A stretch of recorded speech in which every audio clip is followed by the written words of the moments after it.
Hey there, tonight we're uncovering how Crusaders survived the grueling marches to the Holy Land. The truth is, their journey was less about chivalry and more about enduring blistering heat, scarce water, and the relentless test of human perseverance.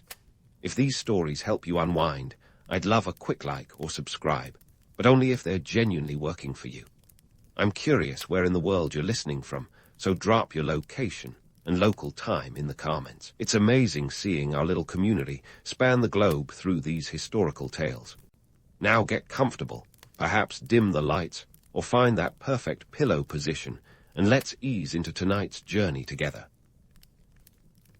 If you think your morning commute's a drag, try hoofing it too, 500 miles across medieval Europe with a couple of thousand of your closest, heavily armed buddies. Welcome to the Crusades, where the only thing longer than the sermons was the road to the Holy Land. In this wild, chaotic chapter of history, you're not just marching, you're on a mission, and not the Instagrammable kind.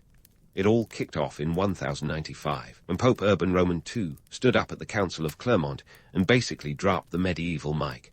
He called for a holy war, a pilgrimage with a side of warfare, to reclaim Jerusalem from the Seljuk Turks. It was the ultimate FOMO event. Everyone who was anyone wanted in. Now, you might think that the folks signing up for this epic trek were all devout saints eager for some heavenly kudos, but let's pump the brakes on that notion. Sure, religious zeal was a major motivator. Pope Urban promised absolution of sins, and who doesn't want an express ticket to paradise? But let's not kid ourselves. The allure of land, loot, and a fresh start was hard to resist. Europe was kind of a mess, overcrowded, with younger sons twiddling their thumbs since inheritance laws meant the eldest got all the goodies. The Crusades offered a shot at glory and a plot of land far from home. Plus, the Pope's pitch was a masterclass in marketing. Fight for God, get eternal salvation, and maybe snag some sweet real estate on the side. What's not to love? Of course, the reality check hit when the romantic notion of an adventure clashed with the hard truth of medieval logistics. Imagine trying to organize a road trip without Google Maps, room service, or functioning roads. The 500-mile trek to Jerusalem from, say, Paris was no stroll in the park. It was a brutal endurance test, a medieval hell week that would make even the toughest modern-day boot camp seem like a spa retreat. Your gear alone was a nightmare. Chainmail isn't exactly lightweight, and don't even get me started on the blisters from medieval footwear. Pro tip, pack extra socks. And let's not forget the supply chain, or the lack thereof. Feeding thousands of Crusaders wasn't a matter of popping into the medieval equivalent of a 7-Eleven. You had to rely on local resources, which was a fancy way of saying you hoped there was something edible around. And if not, you took what you needed, often by force. Not exactly the love thy neighbor vibe, but hey, desperate times. Plus, there were the small matters of disease, hostile locals, and the occasional skirmish with unfriendly armies. Picture trying to shop at a grocery store where every aisle is booby-trapped, and you'll get a sense of the challenge. Politics also played a hefty role. The Pope's call to arms wasn't just about faith, it was a savvy political move. By directing the nightly aggression outward, he hoped to quell the incessant squabbles that plagued Europe. It was like redirecting the energy of a bunch of rowdy kids by telling them there's a treasure hunt next door. Meanwhile, European nobles saw the Crusades as a chance to flex their political muscles. Kings, dukes, and assorted lords jumped on the bandwagon, each with their own motives, some noble, others not so much. But all of them knew one thing: success in the Holy Land could translate into power back home. As you trudged along, the romantic tales of chivalry and divine purpose might have been what kept you going. But let's be real, the journey was a grind. Those who survived the march had to be tough as nails, hardened by endless miles and the constant threat of starvation or attack. The stories of glory and divine favor were a great morale booster, but they glossed over the gritty details. The Crusaders might have been driven by a higher cause, but it was sheer grit and determination that got them to the gates of Jerusalem. So, as you lace up your metaphorical sandals and prepare to take on this epic journey, remember, the Crusades were as much about faith as they were about fighting, as much about dreams as they were about desperation. And while the history books might paint a picture of noble knights and holy quests, the truth is a bit messier, a bit grimmer, and a whole lot more human. But hey, no one ever said history was a fairy tale. And speaking of messy truths, let's talk about the wallet-busting reality of joining the Crusades. If you thought modern-day vacations were pricey, try financing a medieval pilgrimage-cum-military campaign. Equipping a knight was no budget-friendly affair. You're looking at a financial outlay that could make even the most extravagant Renaissance festival look like a bargain bin sale. The cost of arms and armor alone could set a knight back several years of income. Let's break it down. A good suit of chainmail, the medieval equivalent of a bulletproof vest, could cost around 40 to 80 livres tournois. Now, for some context, a skilled craftsman might earn about 9 livres a year. Do the math. You're looking at a hefty investment just to avoid being skewered on the battlefield. And that's before you accessorize with a sword, shield, helmet, and all the other accoutrements that a self-respecting crusader wouldn't be caught dead without. But wait, there's more. You couldn't just rock up to the Holy Land solo. You needed a small entourage, complete with squires, grooms, and perhaps a cook or two to keep the porridge from burning. Each member of your posse needed to be fed, clothed, and paid, adding to your already ballooning expenses. Oh, and let's not forget the trusty steed. A warhorse was essential, both as a status symbol and a practical necessity, and these majestic beasts didn't come cheap. Feeding them was another story entirely. Think of it as the medieval equivalent of filling up a gas-guzzling SUV. So, what's a knight to do when faced with such sky-high costs? Enter the medieval equivalent of a GoFundMe. Many crusaders mortgaged their lands or took out loans, betting on the hope that a successful crusade would bring riches enough to pay off their debts. It was high-stakes gambling, with eternal salvation and earthly fortune hanging in the balance. But financial woes were only part of the daily grind on the road to Jerusalem. The journey itself was a grueling slog, a test of endurance that made today's marathoners look like couch potatoes. Marching in armor, often in blistering heat, was no small feat. You'd be lucky to cover 10 to 15 miles a day, depending on terrain and the whims of the weather guards. And if you think pit stops were convenient, think again. Medieval roadside amenities were non-existent. You had to make do with whatever nature provided or whatever you could liberate from the nearest village. Survival tactics weren't just about swinging swords. They were about resourcefulness and adaptability. Foraging was essential, and you'd pick up whatever you could find along the way, from berries to small game. But let's be honest, a diet heavy on wild plants and the occasional rabbit wasn't exactly Michelin-starred cuisine.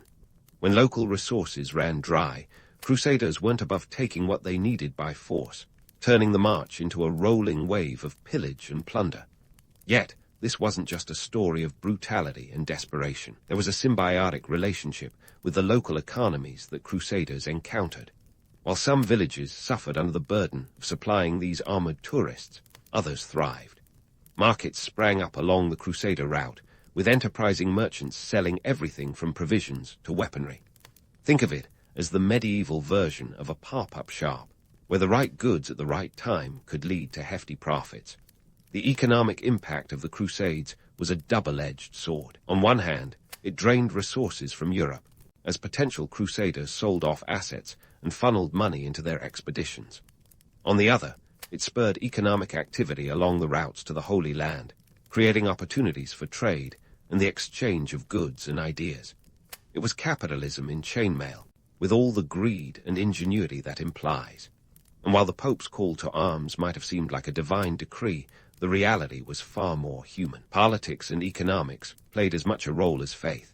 European nobles saw the potential for expanding their influence and wealth, and the church sought to channel the aggression of restless knights towards a common enemy. It was a grand chess game, with Jerusalem as the ultimate prize. As you trudged along, every blister and every aching muscle were constant reminders of the harsh realities behind the romantic tales of glory. The Crusades were a crucible of human endurance, where faith and ambition collided with the brutal truths of medieval life. Yet, despite the challenges, the dream of reaching the Holy Land kept the Crusaders moving forward, one grueling step at a time. So, as the dust of the march settles and night falls on another day's journey, take a moment to reflect. The Crusades were not just a clash of civilizations. They were a testament to the lengths people will go to in pursuit of a cause, no matter how quixotic. It's a story of human resilience, driven by belief and ambition, fueled by desperation and hope. And it's far from over. There are still miles to go, battles to fight, and a holy land to reach. As the dust of the march settles and night falls on another day's journey, let's peek behind the chainmail curtain and dig into the less-than-chivalrous reality of Crusader life on the road. If you're picturing noble knights gallantly forging ahead with shining armor and sparkless intentions, it's time for a splash of cold medieval reality. The truth is, this grand pilgrimage had more in common with a disorganized, smelly camping trip than a nightly quest from a fairy tale. First up, let's talk hygiene, or the shocking lack thereof. Imagine spending months on end without a proper bath. You're not exactly going to smell like a rose garden. Chroniclers of the time, like Fulcher of Chartres, didn't shy away from noting the less-than-glamorous side of Crusader life. Personal cleanliness was a luxury few could afford, and even fewer bothered with. Bathhouses were rare, and when you're prioritizing survival over soap, grooming falls by the wayside. Lice, fleas, and other uninvited guests made themselves at home in the Crusaders' hair, clothes, and bedding.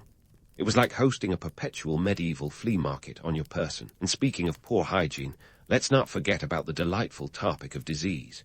Medieval Europe wasn't exactly known for its robust public health policies, and the Crusades were a perfect storm for all manner of sickness. Dysentery, known as the bloody flux, was a frequent and unwelcome companion on the road to the Holy Land. It's hard to maintain a noble bearing when you're constantly running for the bushes. Then there were the more dramatic illnesses, like leprosy and the plague, which could decimate entire contingents. The romantic image of the brave, gallant knight takes a hit when you realize many were more worried about surviving the next bout of fever than the next battle. But disease wasn't the only thing that could put a damper on the crusading spirit. Let's talk about desertion.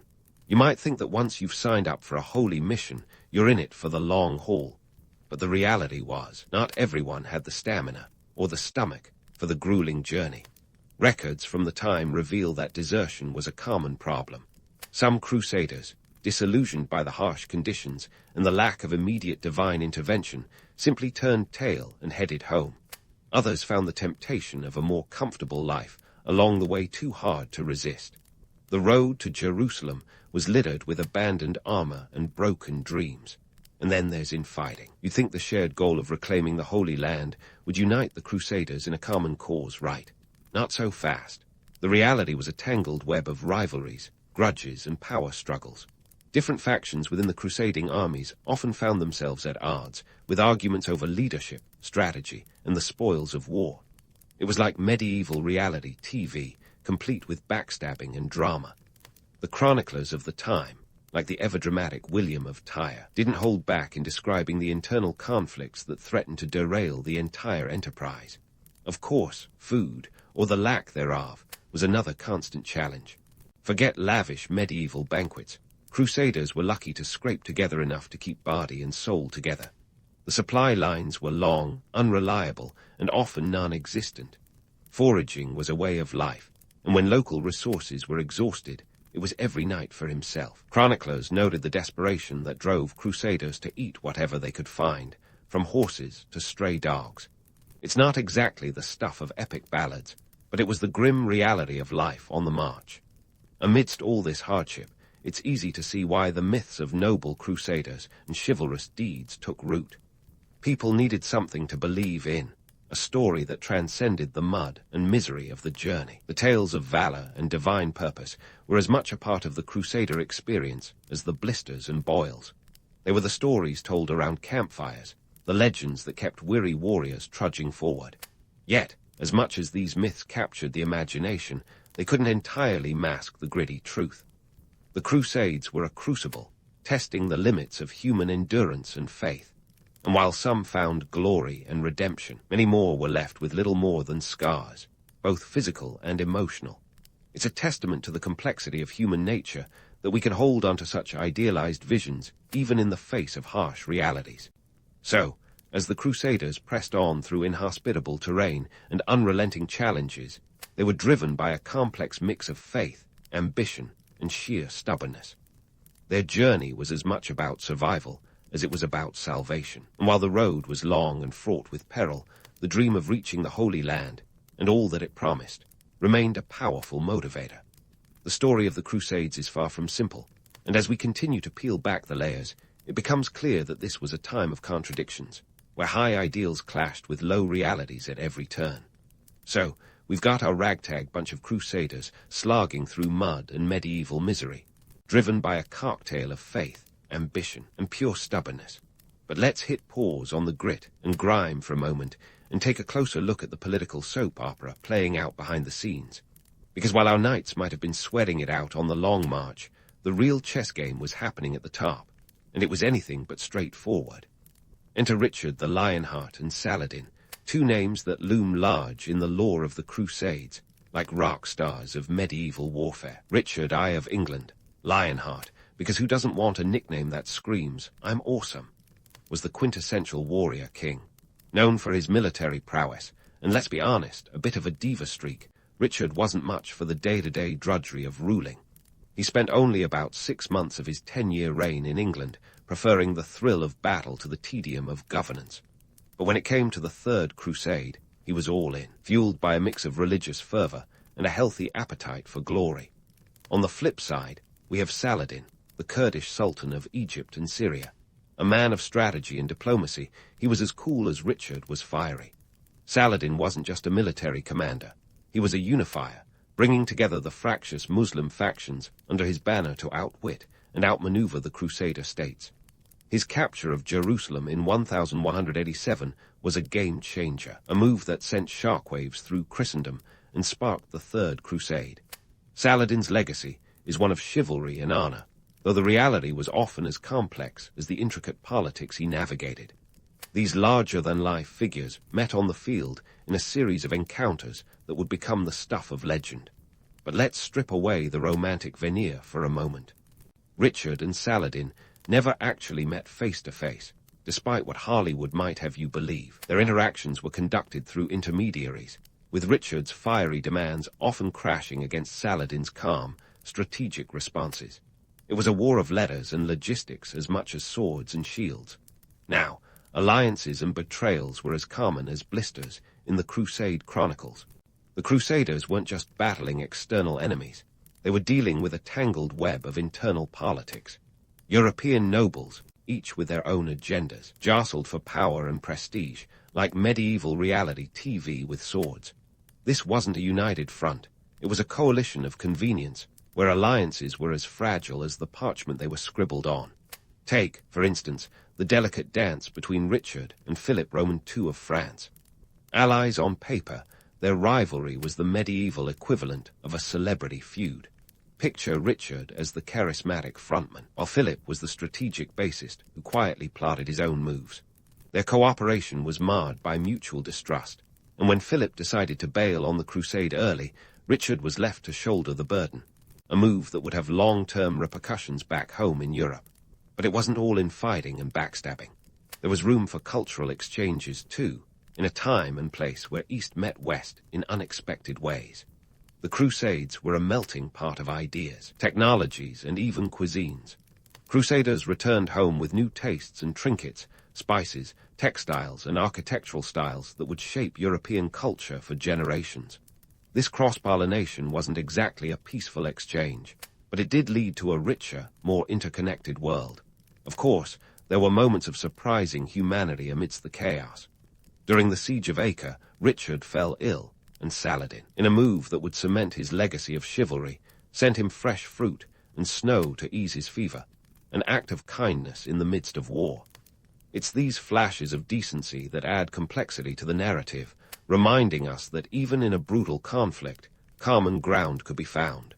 And speaking of ground, let's not forget the economic stakes in play. The Crusader states, those fragile footholds of Christendom in the Levant, were as much about trade routes as they were about spiritual real estate. The ports and fortresses of these states were vital links in the trade networks that crisscrossed the Mediterranean. Control them, and you controlled the flow of goods, wealth, and influence. It was a game of high stakes, where fortunes could be made or lost with a single decisive battle. Yet, despite the grand narratives of conquest and crusade, the reality was often one of compromise. Peace treaties, truces, and pragmatic alliances were as much a part of the story as the battles themselves. Richard and Saladin, for all their legendary status, were ultimately pragmatists. The Treaty of Jaffa in 1192, which ended the Third Crusade, was a testament to this. It allowed for Christian pilgrims to visit the holy sites in Jerusalem, while the city itself remained under Muslim control. It wasn't a total victory for either side, but a negotiated peace that allowed both leaders to claim some measure of success. So, as we peel back the layers of legend and look at the raw, often messy reality of the Crusades, it's clear that this was a time of contradictions. High ideals clashed with human frailty. Legendary heroes navigated a landscape of shifting loyalties and unexpected alliances. The Crusades were a crucible of culture and conflict, a testament to the complex tapestry of human history. And as our story continues to unfold, keep in mind that, while Richard the Lionheart and Saladin may have been the headline acts, the real story was in the thousands of unnamed men and women who lived, fought, and died in the pursuit of a dream. A dream that was as much about power and politics as it was about faith and salvation. The journey isn't over, so stay tuned as we delve deeper into the tangled web of the Crusades, where every step forward is a step into the unknown, and every alliance is just a betrayal waiting to happen. As the curtain falls on the legendary drama of the Crusades, let's dissect the aftermath and sift through the rubble of glory, blood, and ambition. The Crusades were the original blockbuster series of the Middle Ages, complete with plot twists, high stakes, and a cast of thousands. But when the credits roll, what's left behind? Spoiler alert, it's a legacy as complicated as a medieval tapestry, woven with threads of trade, culture, and myth. First off, let's talk trade. The Crusades were like a medieval Kickstarter for international commerce. All those knights and pilgrims trudging back and forth across continents didn't just bring back stories of valor. They hauled home spices, silks, and exotic goods that lit up European markets like a Christmas tree. Pepper, cloves, and cinnamon suddenly weren't just for the elite. These spices became the must-have items for any self-respecting medieval pantry. And let's not forget sugar, which turned desserts into a serious business, paving the way for a future where chocolate cake would reign supreme. But it wasn't just about the material goods. The Crusades opened up new trade routes across the Mediterranean, creating a bustling corridor of commerce that linked Europe with the Middle East and beyond. Italian city-states like Venice and Genoa cashed in big time, establishing themselves as major maritime powers. Venice, with its strategic location and shrewd merchants, became the Amazon of the medieval world, shipping goods faster than you could say Marco Polo. By the end of the 13th century, Venice controlled a vast trading empire and owed much of its wealth to the lucrative markets opened by the Crusades. Culture, too, was caught up in the exchange. As Crusaders rubbed shoulders with the sophisticated societies of the East, they picked up more than just souvenirs. They absorbed ideas, from the architectural wonders of Islamic art to the intellectual treasures of ancient Greek and Roman texts that had been preserved by Muslim scholars. This cross-cultural exchange was like a shot of espresso for the European Renaissance, planting seeds that would blossom into a flowering of arts, science, and philosophy. Of course, not all exchanges were so harmonious. The Crusades left a legacy of mistrust and animosity between Christians and Muslims that would linger for centuries. The violent clashes and religious zealotry fueled prejudices that, in some corners, echo into the modern era. It's the dark shadow of history's romance, a reminder that while tales of chivalry and righteousness make for compelling narratives, the reality was often much messier and bloodier. Speaking of romance, let's tackle the mythos of the Crusader. The image of the noble knight, questing for glory and guard, wasn't just a medieval marketing ploy. It's a narrative that's persisted into modern times. The stories of gallant warriors and holy quests have been romanticized, sometimes overshadowing the more unsavory aspects of these campaigns. This mythos has been resurrected time and again, from the pages of literature to the reels of Hollywood, where the Crusades are often reimagined as a backdrop for tales of heroism and adventure. But here's the rub. The reality was far less glamorous. Crusaders were not immune to the temptations of power and greed. For every knight with pure intentions, there were many more who sought fortune and territory. The Fourth Crusade is a prime example of this disconnect, where instead of marching on Jerusalem, Crusaders ended up sacking Constantinople in 1204, a Christian city, for its treasures. Talk about missing the plot entirely. This detour was as much about political maneuvering and economic gain as it was about religious fervor. The Crusades also reshaped the European political landscape. Monarchs who participated often returned with enhanced prestige, their exploits abroad bolstering their reputations at home. For some, like Richard the Lionheart, the Crusades were a double-edged sword. While he became a legend in his lifetime, his focus on the Holy Land left his own kingdom vulnerable, leading to strained finances and political instability. On the flip side, the Crusades helped to consolidate power within the Church. The Pope emerged as a spiritual leader with influence that transcended borders. However, this newfound power came with the challenge of maintaining unity in a Christendom that was becoming increasingly fractious. The Crusades exposed the cracks in the Church's armor, foreshadowing the schisms and reforms that would eventually reshape European Christianity.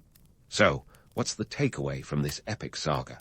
The Crusades were a crucible of human ambition, faith, and folly. They were as much about the dreams of men as they were about the divine, a complex interplay of ideals and realities.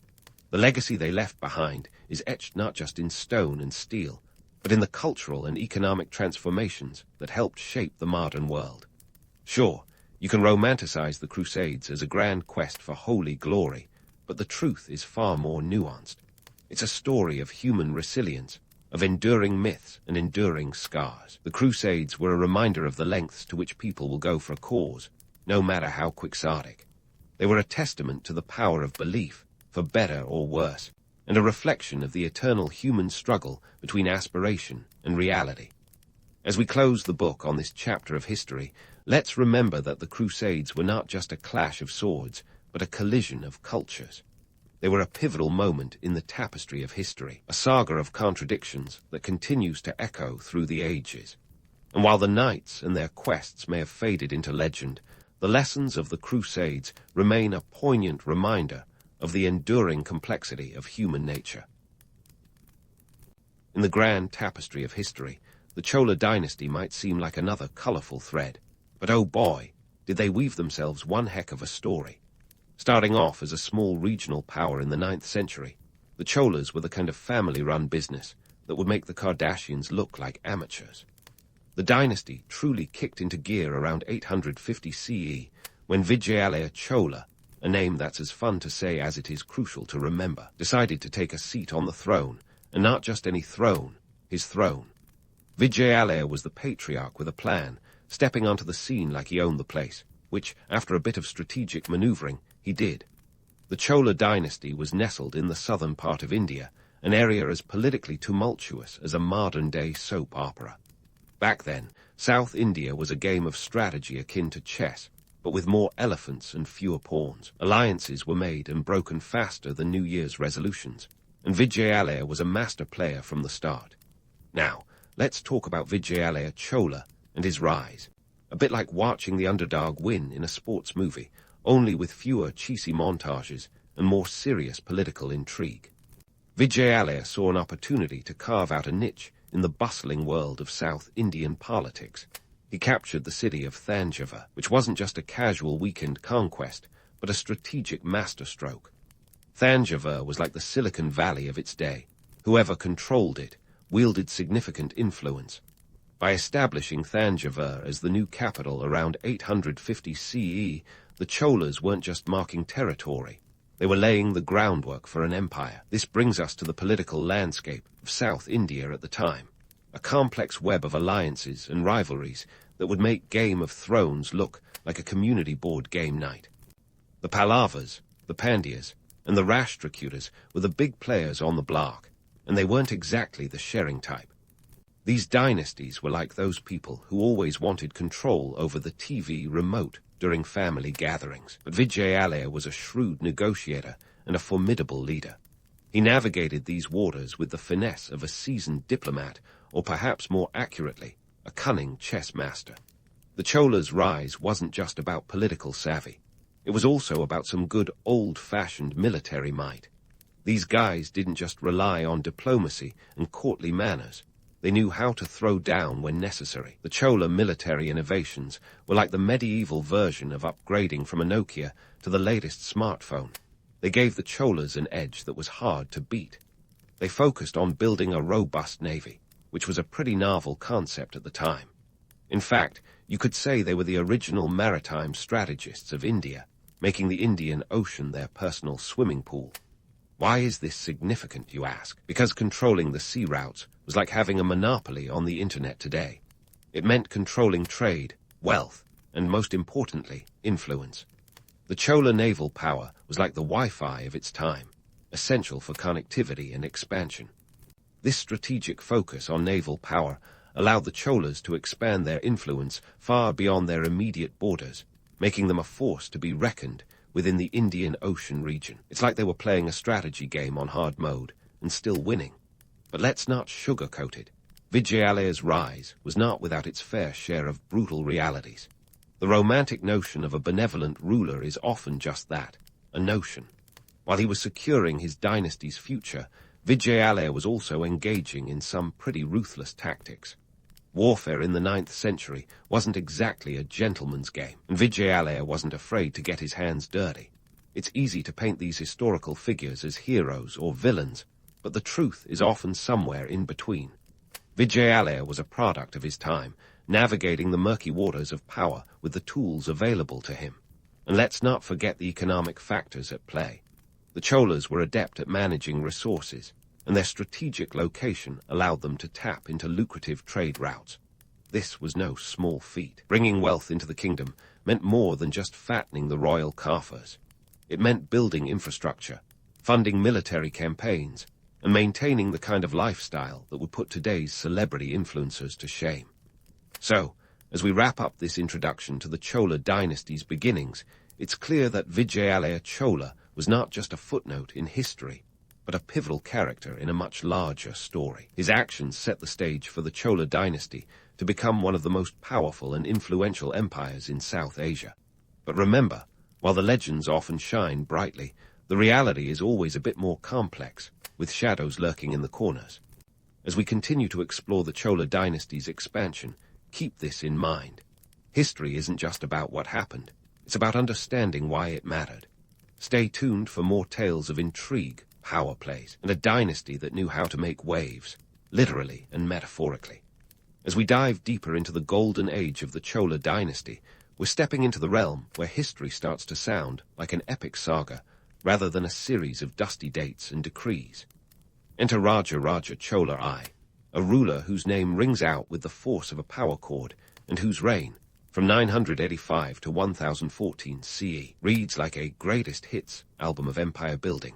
If Vijayalayya was the underdog rising to power, Raja was the rockstar headlining the show. Raja Chola I didn't just sit on the throne, he practically turned it into a launchpad.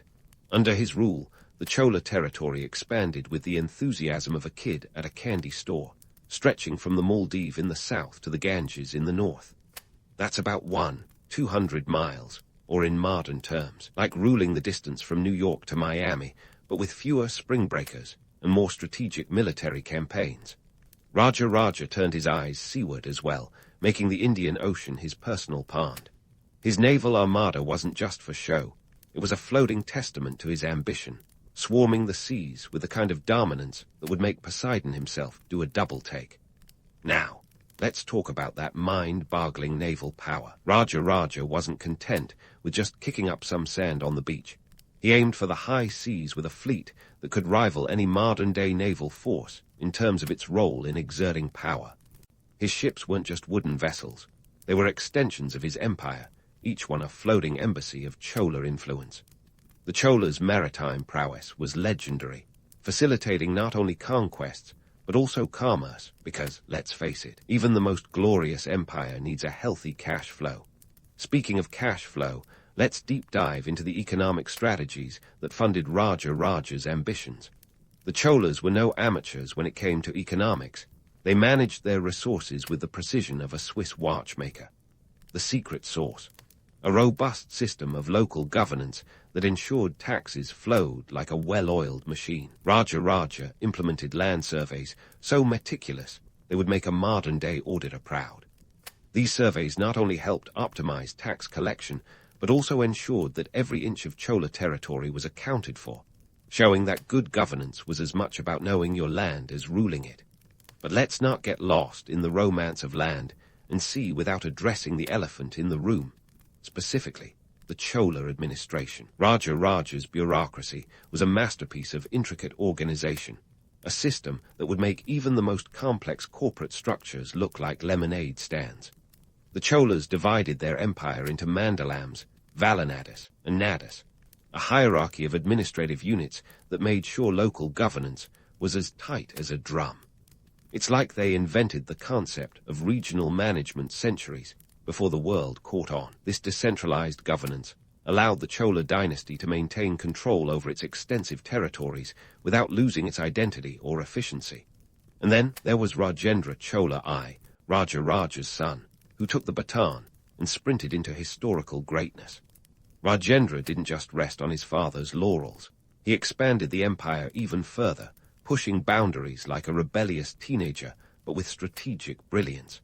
By 1014 C, he was off and running, embarking on campaigns that extended the Chola influence all the way to the banks of the Ganges. His northern expedition, known as the Ganges Campaign, was the stuff of legends, capturing hearts and territories with equal fervor. Rajendra's naval expeditions didn't stop with the Indian subcontinent. No siree.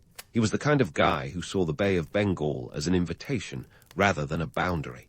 He sent his fleet to Southeast Asia, notably the Srivijaya Empire, in a campaign that stretched the Chola influence all the way to modern-day Indonesia. Imagine orchestrating a military campaign across the sea in the 11th century. It was like intercontinental travel before the age of the airplane, and it was a clear indication that the Cholas were playing on a global stage. But what's an empire without myths? The romantic tales of benevolent kings and strategic geniuses often gloss over the gritty reality. Warfare, conquest, and administration weren't all sunshine and roses. The Chola rulers, despite their grandeur, were no strangers to using force and intimidation when necessary. The image of a just and noble king was often a carefully crafted narrative, a bit like airbrushed photos on social media today. The real story, as always, lies somewhere in the murky waters between legend and fact. And so, as our saga continues, remember that the Chola dynasty wasn't just a chapter in a textbook. It was a dynamic, living entity, filled with complexity, ambition, and a whole lot of drama. Raja Raja and Rajendra Chola weren't just rulers. They were architects of a legacy that would echo through the corridors of history, leaving behind a blueprint for power that was way ahead of its time. This tale of the Chola dynasty is far from over, and there's more history to unravel, more myths to debunk, and more waves to ride. Stay tuned as we delve deeper into the intricacies of an empire that knew how to make history sing.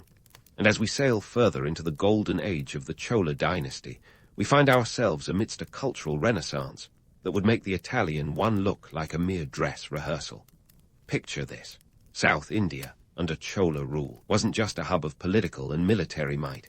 It was an artistic powerhouse, a creative cauldron bubbling over with innovation. The Cholas were the Renaissance folk before it was cool, turning their empire into a canvas painted with the strokes of architecture, sculpture, and spirituality. At the heart of this cultural explosion was the Cholas' undeniable passion for temples. But these weren't just any temples. They were monumental expressions of power and piety, with a splash of "look what I can build" attitude. Enter the Brihadiswara temple in Thanjavur, an UNESCO World Heritage Site that stands like a colossal testament to the Cholas' architectural ambition. Built by Raja Raja Chola I around 1010 CE, this temple wasn't just about religious devotion. It was an epic flex, a stone-hewn declaration of supremacy that demanded the world's attention. Now, let's talk numbers, because they tell the story better than any romanticized legend. The Brihadiswara temple's main tower, or Vimana, soars to a dizzying height of 216 feet. That's taller than the Statue of Liberty, minus the torch. Imagine orchestrating such a feat in the 11th century without the aid of modern cranes or precision instruments. The Cholas were essentially the ancient world's version of master builders, using ingenuity and sheer manpower to carve their visions into reality. It was like playing Minecraft, but with granite blocks weighing up to 80 tons each. But was this temple merely a vanity project, a colossal ego trip for Raja Raja? Well, yes and no. Sure, it was a grand display of wealth and power, a way to slap the Chola brand across the landscape with all the subtlety of a Super Bowl ad. Yet, it was also a center of community and culture, a hub where art, religion, and everyday life intertwined. The temple housed intricate sculptures and detailed frescoes, each telling stories from Hindu mythology with the kind of craftsmanship that would make a Renaissance artist weep.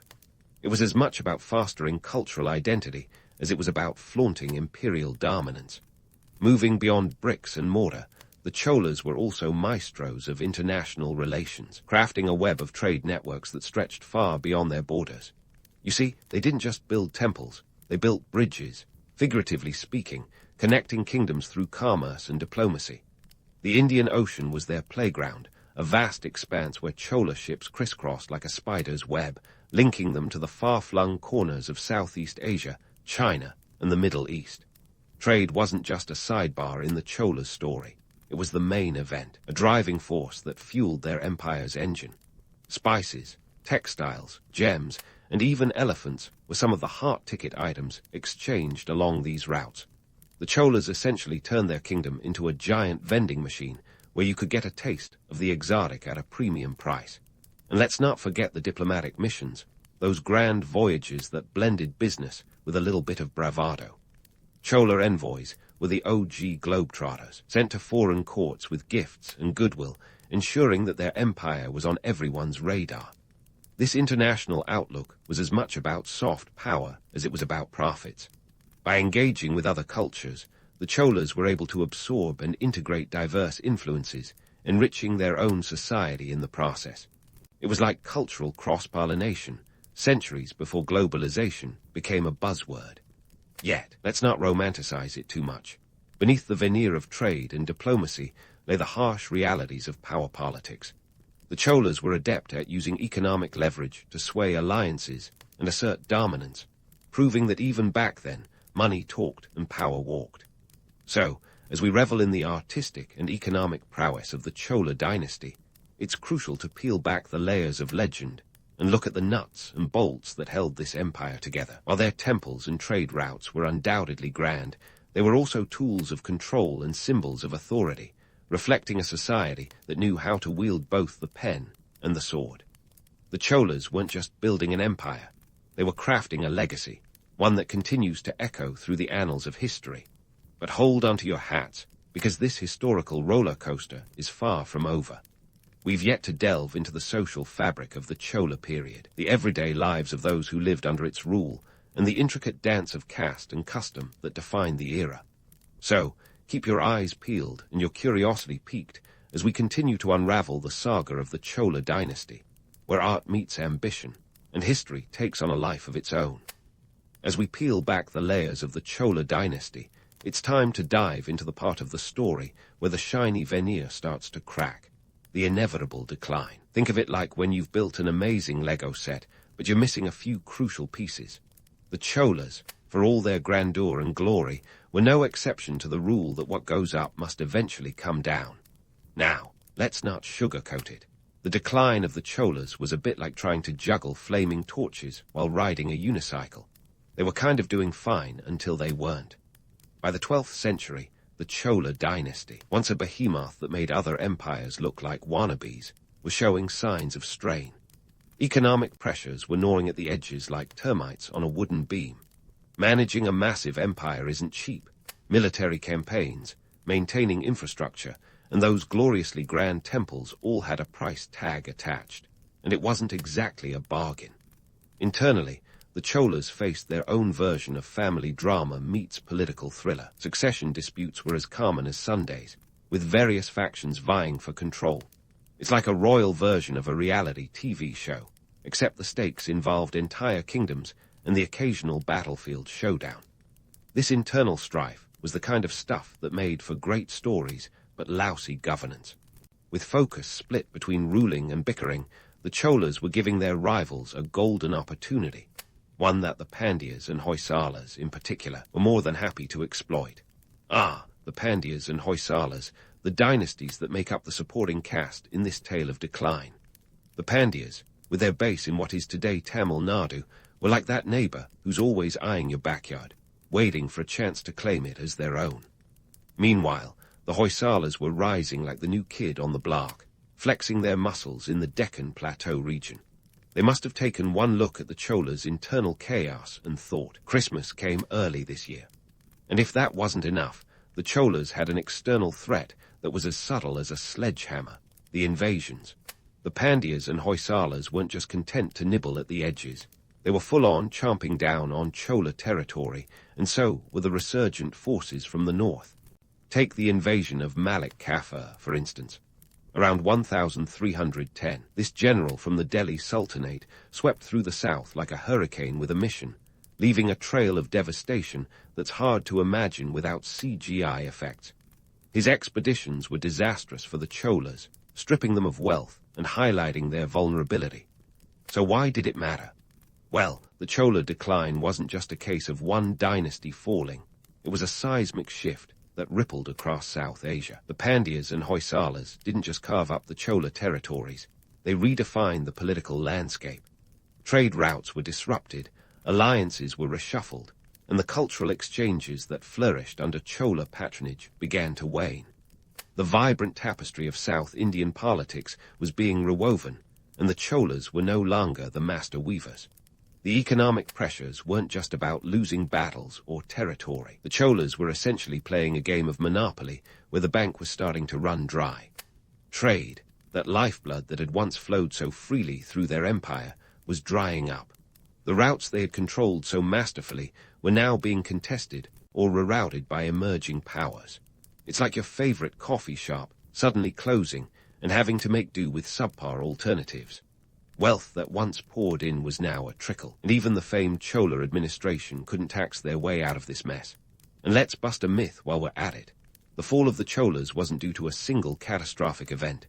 It was death by 1,000 cuts, economic woes, internal discord, and external pressures all playing a part in their undoing. The romantic notion of a sudden, dramatic collapse makes for a good story, but history is often more complex. The decline was gradual, a slow unraveling of the tapestry they had woven so meticulously. Yet, despite the decline, the Chola legacy wasn't entirely snuffed out. Their architectural marvels stood as silent witnesses to their former glory, whispering tales of an era when the Cholas were the undisputed emperors of the south. The cultural and administrative structures they established left an indelible mark on the subcontinent. It's a classic case of the empire's body fading, but its soul living on in the institutions and influences it left behind. So, as we chart the decline of the Cholas, remember that history isn't just about the rise and fall of empires. It's about the legacies they leave behind, the lessons, the structures, the stories. The Cholas, for all their troubles, still manage to carve out a place in history that echoes through the centuries. But don't pack away your time-traveling gear just yet. There's more to unravel, more tales to tell, and more lessons to learn from the remnants of an empire that once ruled the waves. Stay tuned as we continue to explore the fascinating saga of the Chola dynasty, where history is anything but dusty and dull. As we continue, let's pause for a moment to admire the Chola dynasty's legacy, a bit like looking at the Sistine Chapel and pondering Michelangelo's backache. The Cholas were more than just rulers. They were the patrons of a cultural renaissance that still echoes through South Asia today. Their architectural marvels weren't just about stacking stones artfully. They were blueprints for spiritual and societal cohesion.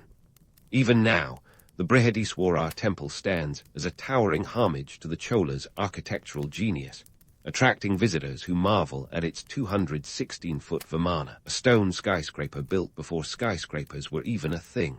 The Chola contribution to art and architecture is like that unexpected encore at a concert, leaving the audience with something unforgettable long after the show has ended. Their temples were centers of art, patronizing everything from sculpture to dance.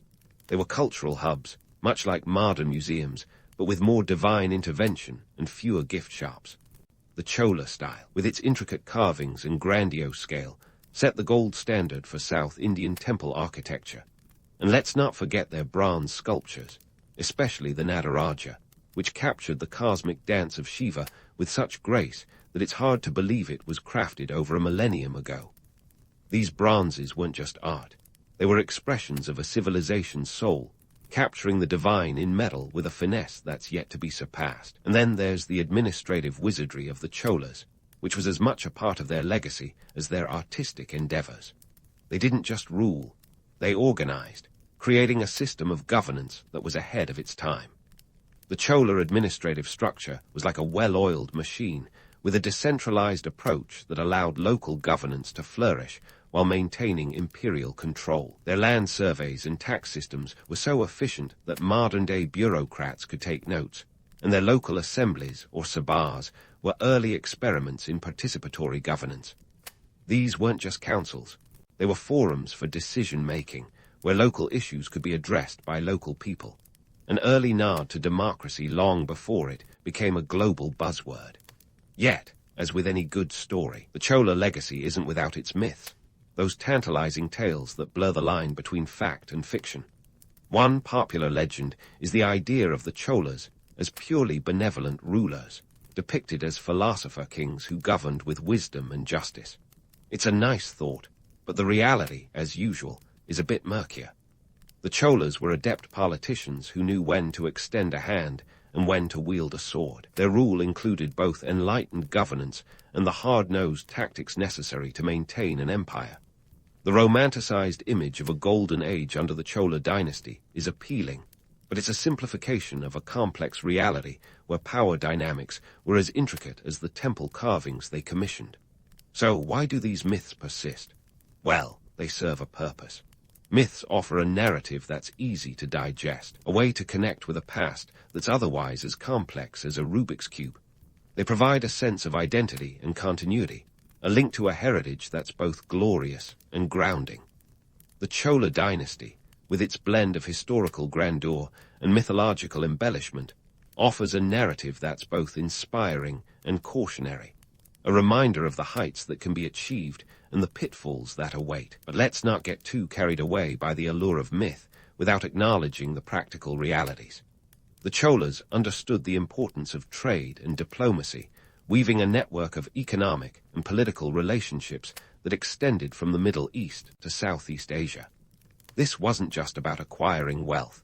It was about positioning the Cholas as a central node in the global trade network of their time. They were the original networkers, using trade as a tool for influence and control. The economic strategies they employed were as significant as their military conquests, showing that the pen, or, in this case, the trade ledger, could be mightier than the sword. And what can we glean from the Chola story about the nature of power and legacy? Perhaps it's the understanding that true legacy isn't just about what you build, but what you leave behind. The Cholas, for all their conquests and constructions, are remembered as much for their cultural contributions as for their political achievements. Their story is a testament to the idea that power is fleeting, but art, culture, and ideas have a way of enduring. The Chola temples still stand, their sculptures still inspire, and their administrative practices still inform, serving as a reminder that while empires may crumble, the echoes of their glory can resonate through the ages. In wrapping up our journey through the Chola dynasty, let's remember that history is neither a simple tale of heroes nor a litany of failings. It's a complex tapestry of human endeavor, woven with ambitions, achievements, and the occasional misstep. The Cholas, like all great empires, were a mix of light and shadow, their legacy both a beacon and a lesson. So, as we close the book on this chapter of history, let's carry forward the lessons of the Cholas, the importance of cultural patronage, the power of strategic governance, and the enduring impact of a legacy well crafted. And remember, while the temples may stand silent, the stories they tell are loud enough to fill the halls of time. In the grand tapestry of ancient history, the Sumerians were the pioneers who decided that living in mud-brick cities with names like Uruk and was the pinnacle of civilization. But what truly put the Sumerians on the map, and I'm talking about the metaphorical map, as Google Maps wasn't quite a thing yet, was their vibrant pantheon of gods and goddesses. These deities were as diverse and unpredictable as your favorite soap opera cast, and they played starring roles in the daily life of every Sumerian from king to commoner. Let's start with Anu, the god who quite literally sat at the top. Imagine the CEO of the cosmos, but with less paperwork and more thunderbolts. Anu was the god of the sky, and his domain was the heavens, the highest of all realms. He was the big boss, the one who decided who got the divine promotions and who got demoted to guard of, say, mildew. His influence was so pervasive that even the king of Sumer would claim to rule by Anu's divine mandate. Talk about having friends in high places. Next up, we have Enlil, Anu's right-hand man, or deity, if you will. Enlil was the god of air and storms, and he had a bit of a reputation for being a temperamental sort. If the crops failed, or a particularly nasty storm hit, you could bet your last shekel that someone would be muttering about Enlil having a bad day. You see, Enlil wasn't just about the weather. He was also a symbol of authority and kingship. In fact, if you were a Sumerian king, you'd want Enlil on your side, because he had this knack for legitimizing power. Basically, he was the divine campaign manager you didn't know you needed. Now, no discussion of Sumerian deities would be complete without the divine diva, Inanna. Think of her as the ancient world's Beyoncé, goddess of love, beauty, war, and political intrigue. Inanna was a force to be reckoned with, and her stories are legendary. From descending into the underworld just because she could, to seducing other gods to get her way, Inanna was all about breaking the mold. Her presence in Sumerian mythology shows how the ancients grappled with the complexities of love and power. Basically, she was the original power couple all by herself. These gods were not just figments of imagination. They were mirrors reflecting the human condition. Their stories, full of flaws and drama, resonated with the Sumerians who had their own daily struggles, like figuring out how to appease these temperamental deities. The gods were as unpredictable as the Tigris and Euphrates rivers, whose floods they were believed to control. Thus, building a strong rapport with the divine was as essential as figuring out the latest irrigation techniques. But let's talk turkey, or rather, barley and emmer wheat, the staples of the Sumerian diet. The Sumerians didn't just worship their gods out of blind devotion. There was a method to their mythological madness. By attributing natural phenomena to these deities, they found a way to explain the world around them. Why did the river flood? Clearly, Enlil was in a mood. Why was there a bountiful harvest? Thank Anu for that celestial favor. It was a divine feedback loop of cause and effect that kept the ancient world running smoothly, or as smoothly as a civilization could run when divine whims were involved. More than just explaining the inexplicable, religion in Sumer was about maintaining social order.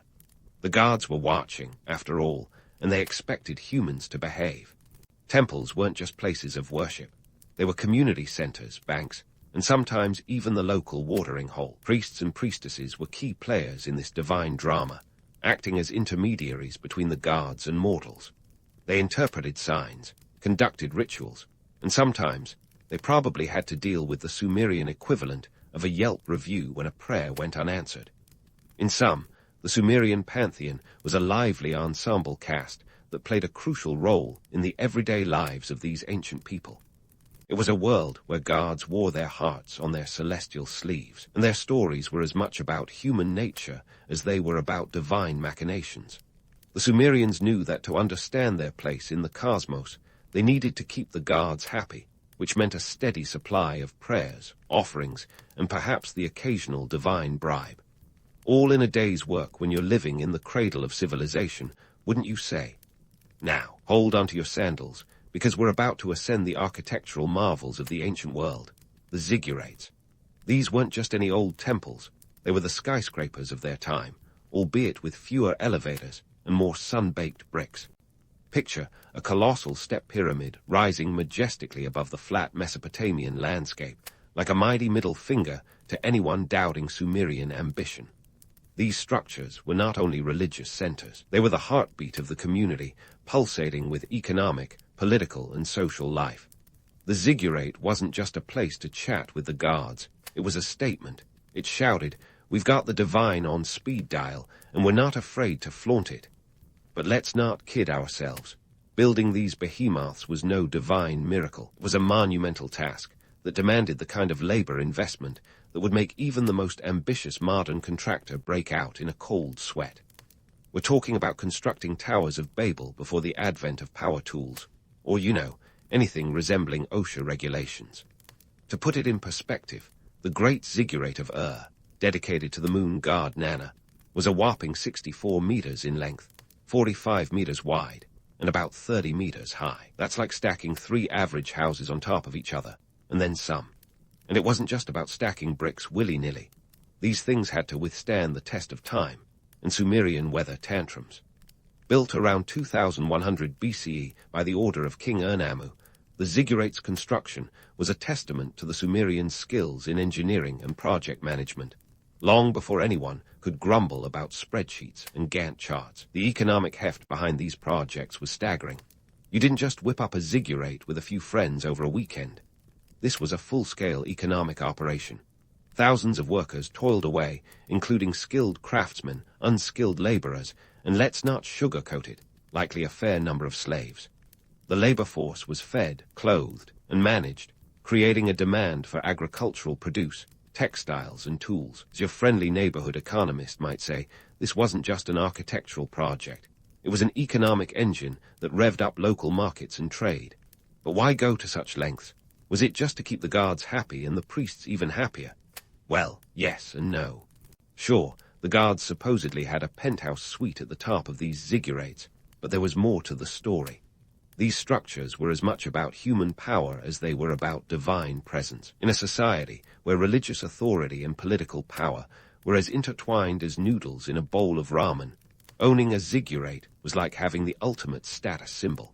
It wasn't just a building. It was a badge of legitimacy, a testament to the ruler's divine mandate and their ability to mobilize resources on a grand scale. And let's debunk a myth while we're at it. Ziggurats weren't just oversized altars. They were the ancient equivalent of a multi-purpose community center. Inside and around these towering giants, you'd find storage rooms for offerings, administrative offices, and spaces for religious ceremonies. Priests and officials worked there, making it a buzzing hub of activity. In essence, the ziggurat was a microcosm of Sumerian society, where religion, governance, and daily life intersected. Let's not forget the political clout. If you were a ruler in ancient Sumer, you didn't just want to be seen as a king. You wanted to be perceived as the king. A ziggurat was your ticket to the big leagues, a way to show your neighbors and rivals that you weren't just playing in the mud. It was a concrete, or mud brick, reminder that you had the guards on your side, or at least you were willing to pretend you did. After all, who would dare to challenge a ruler with such a direct line to the divine? It's the ancient version of having your own private jet, but with more sacrifices and fewer in-flight snacks. In comparing these ancient mega-projects to today's, think of the ziggurat as the Sumerian answer to the Burj Khalifa or the Panama Canal. They were ambitious, costly, and unmistakably human, born out of the desire to reach beyond the ordinary, to touch the divine, and to leave a mark on history that would echo through the ages. They tell us about the staggering lengths to which humans will go to express their identity, faith, and power, even when that means moving mountains of mud, brick in the scorching sun. So, while the romantic allure of the ziggurat as a mystical gateway to the heavens remains, it's essential to recognize them for what they were. Monumental feats of human endeavor that symbolized not just the divine, but also the very human desire for power, stability, and community. As we marvel at these ancient structures, we're reminded of the timeless human struggle to balance the spiritual and the temporal, the divine and the mundane, all while building something that might just outlast us all. And speaking of balancing the spiritual and the mundane, let's dig into the lives of the Sumerian priests and priestesses, the ancient world's equivalent of today's high-profile influencers. Forget Instagram and TikTok. These folks wielded real power, shaping society with a flair that could make even the most seasoned social media mogul blush. For these religious figures, managing a temple wasn't just about lighting incense and chanting hymns. It was about running a small empire. Imagine being a priest in ancient Sumer. Your job description went way beyond being a divine mouthpiece. You were an economic powerhouse, steering the ship of the temple's wealth, which was no small feat considering it might be the richest institution in town. Temples owned vast tracts of land, which were farmed by workers who paid their dues in crops and livestock. Picture the temple as a Fortune 500 company, with priests as the CEOs making sure the bottom line stayed in the black. And let's not forget their role as the original political advisors. Kings would consult priests on everything from military campaigns to economic policies. Their advice was sought after because, let's face it, who wouldn't want a little divine intervention on their side when making tough decisions. Priestesses, on the other hand, were the unsung heroines of this ancient power play. While the modern-day narrative often relegates women to the background in ancient history, Sumerian society was a bit ahead of its time. Women in the religious hierarchy held significant sway, and the role of priestess was no mere footnote. They managed temple economies, led rituals, and interestingly, some held positions of considerable political influence. Take Enheduanna, the high priestess of the temple of the moon god Nana in Ur. She wasn't just a religious figure, she was a political player who wielded immense power and even composed some of the earliest known literature in the world. Talk about a multi-hyphenate career. Now, let's address the elephant in the room, or rather, the ziggurat. The idea that these religious duties were purely spiritual is a romantic myth. Sure, the priests and priestesses were the religious rock stars of their time, but they also had to deal with the nitty-gritty of managing a bustling economic and social hub. Think of them as the original work-life balance gurus, juggling divine rituals with economic reports. The temple wasn't just a place of worship.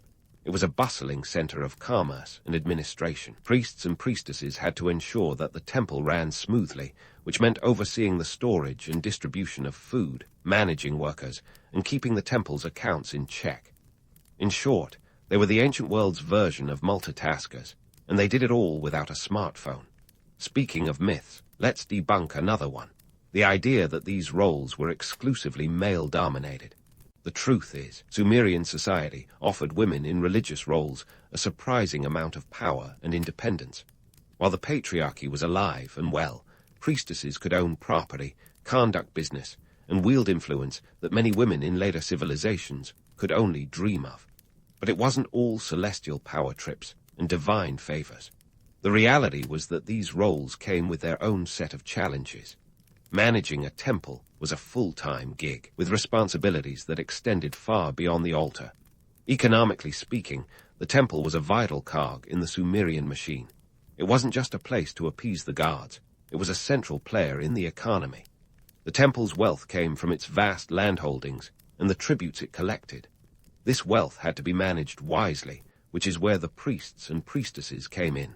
They were responsible for ensuring that the temple's resources were used effectively. This meant making decisions that could affect the entire community, from how much grain to store for the winter to which projects the temple would fund.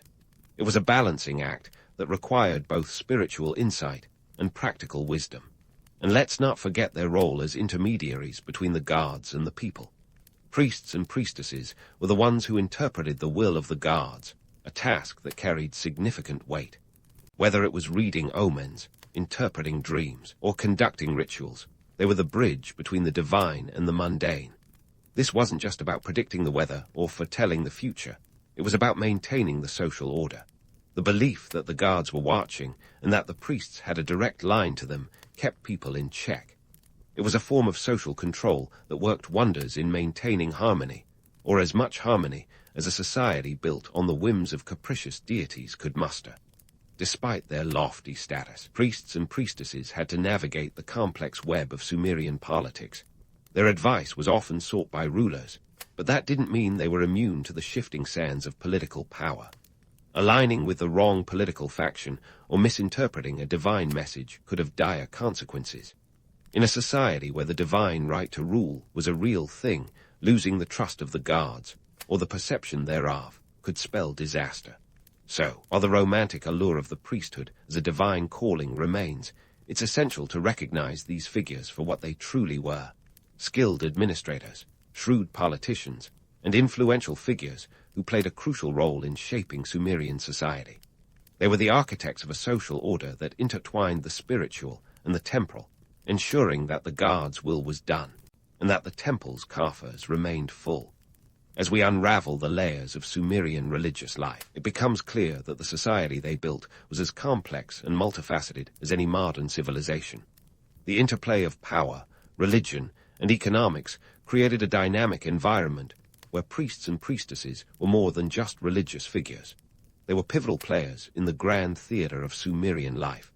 And while their world may seem distant, the echoes of their influence resonate through history, reminding us of the timeless human quest for meaning, power, and connection with forces greater than ourselves. So, while the echoes of Sumerian priests and priestesses resonate through history, let's dive into the kaleidoscope of chaos that was their religious calendar. Imagine a schedule so packed with deities that it made the Coachella lineup look like a quiet weekend at home. Yes, the Sumerians had a penchant for festivals. Think of them as ancient raves, but with more incense and fewer glow sticks. First up, we've got the Akiru Festival, the New Year's bash that made Times Square's ball drop look like a snooze fest. This wasn't just any party. It was a 12-day extravaganza dedicated to Marduk, the top god in Babylonian times, but a VIP even in the Sumerian pantheon. The festival marked the rebirth of the natural world, a time to hit the cosmic reset button. Picture this: the city of Babylon, or its Sumerian equivalents, transforming into a stage for religious theater, with priests reenacting the creation myth, Enuma Elish, with all the flair of a Broadway production. Now, organizing such an event wasn't for the faint-hearted. It required the logistical prowess of a military operation combined with the creativity of a theatrical production. You needed actors, stage managers, and a script that could rival any epic. And let's not forget the costumes. Sumerian priests didn't just throw on any old toga. No, they donned elaborate robes and headdresses, channeling their inner Oscar's red carpet. In today's terms, imagine booking Beyoncé and Jay-Z, but with divine status and a penchant for smiting. But let's talk economics, because these festivals weren't just about divine fanfare. They were economic juggernauts, injecting life into the local economy like a Red Bull for ancient Mesopotamia. Markets bustled with traders hawking everything from barley to beaded necklaces. Craftsmen had their hands full producing ritual objects, and food vendors capitalized on the influx of festival goers. It was like Black Friday, but with more sacrificial lambs and fewer flat-screen TVs. And the social cohesion, off the charts. These festivals were the original social media, connecting communities in a shared experience that reinforced social bonds. It was a time when the social hierarchy took a backseat. Well, as much as it ever could in a society glued together by divine right. People mingled, exchanged stories, and perhaps even gossiped about which god was currently in favor.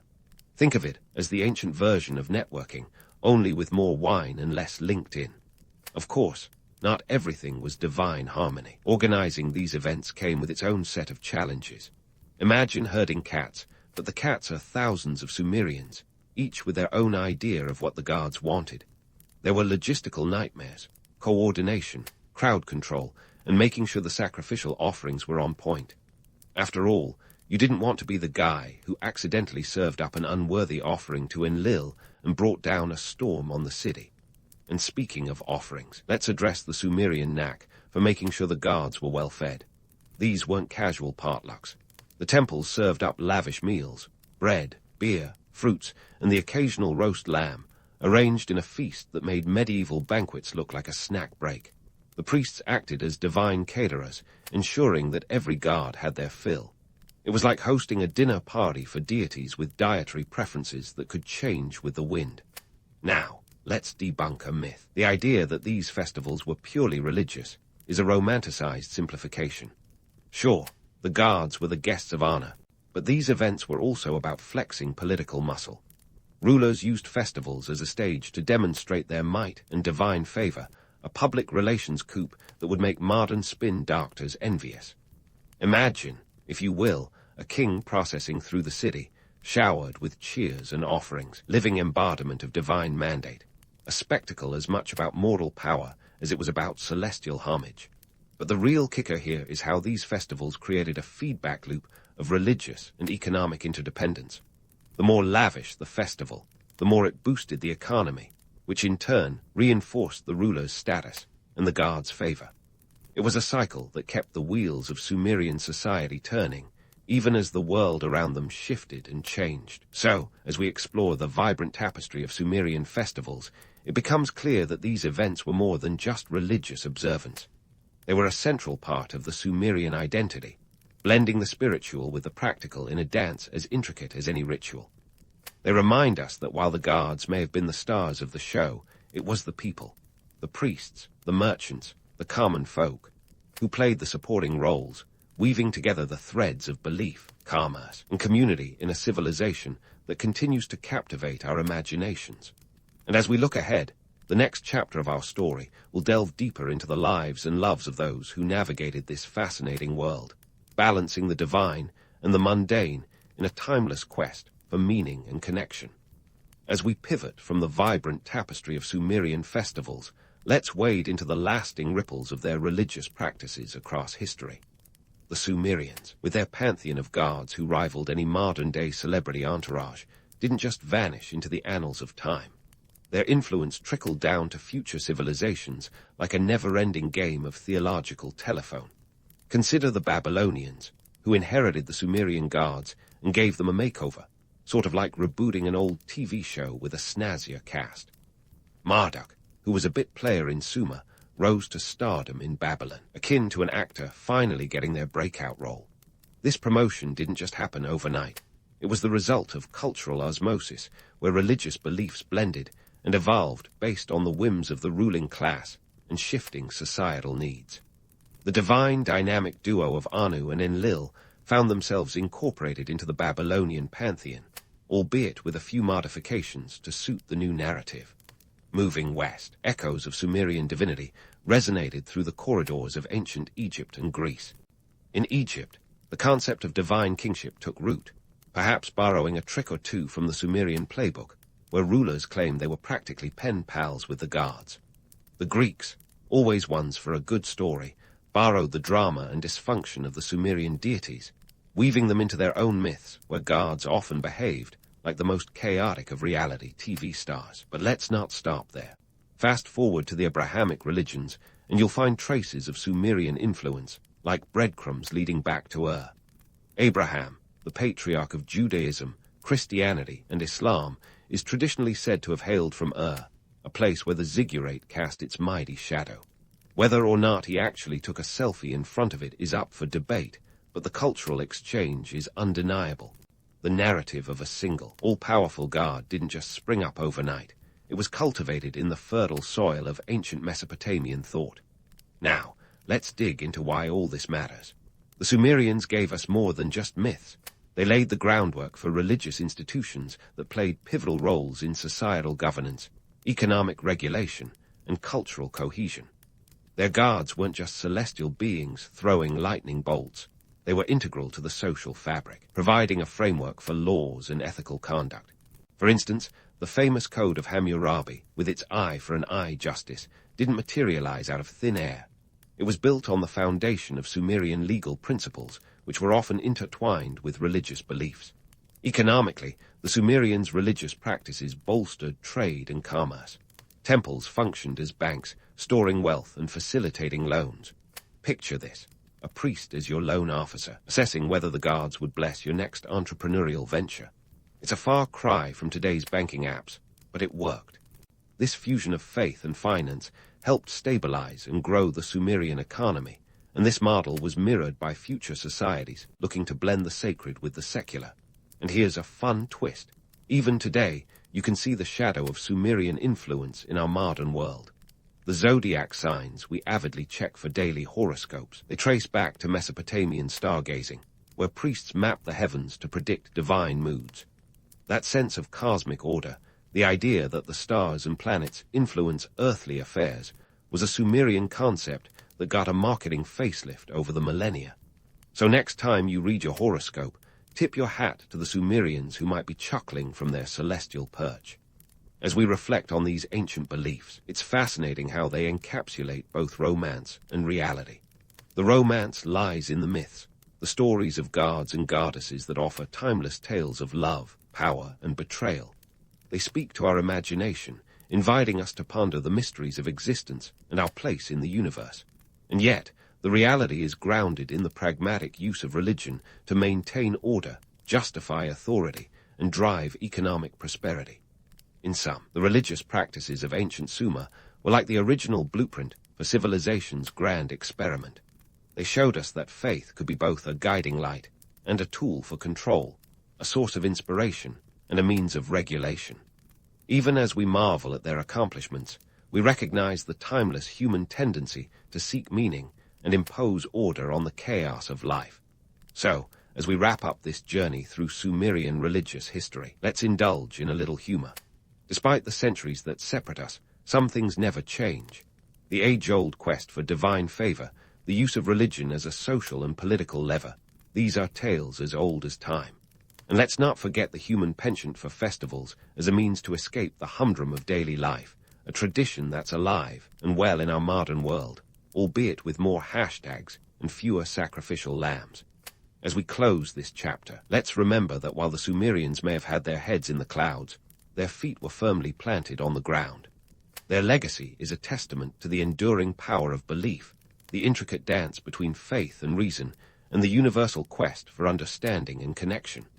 So, in the grand scheme of history, perhaps we're not so different after all, still searching the stars for answers, still building our own Ziggurats to reach them, and still hoping the gods, or the algorithms, are on our side. If ever there was an underdog story with an improbable hero, it's that of Christopher Columbus, the Genoese sailor who chased his dreams across the choppy seas of historical skepticism. Here's a guy who thought he could find a shortcut to Asia by sailing west. Spoiler alert, he never made it to Asia, but he did bump into what we now call the Americas. Columbus was born in 1451, in a time when Europe was still catching its breath from the Middle Ages and tiptoeing into the Renaissance. Genoa, his hometown, was a bustling hub of maritime trade, but also a place where dreams were as capricious as the Mediterranean winds. Now, Columbus wasn't exactly the top of his class in navigation. Rumor has it, he miscalculated the circumference of the Earth by a whopping 25%. That's like aiming for a hole-in-one and ending up in the parking lot. But Columbus had something more potent than precise math. He had ambition, the kind of ambition that makes you think you can convince monarchs to fund your oceanic whims. And oh boy, did he try. Let's set the scene. It's the 15th century, and Europe is craving spices from Asia like a teenager craves Wi-Fi. The Silk Road was the usual route, but it was long, perilous, and had more tolls than a modern freeway. Plus, the Ottoman Empire was making it tricky for European traders. Enter Columbus, with his big idea, sail west to get to the east. Simple, right? Well, not so much when you're asking someone to foot the bill. Columbus first tried his luck in Portugal, home to some of the most seasoned sailors in Europe. King John Roman II, however, wasn't buying what Columbus was selling. He had his own experts, and they were not impressed by Columbus's calculations. It was like trying to sell a flip phone in the age of smartphones. Undeterred, Columbus turned to Spain, where Queen Isabella and King Ferdinand were busy with their own problems, notably the Reconquista.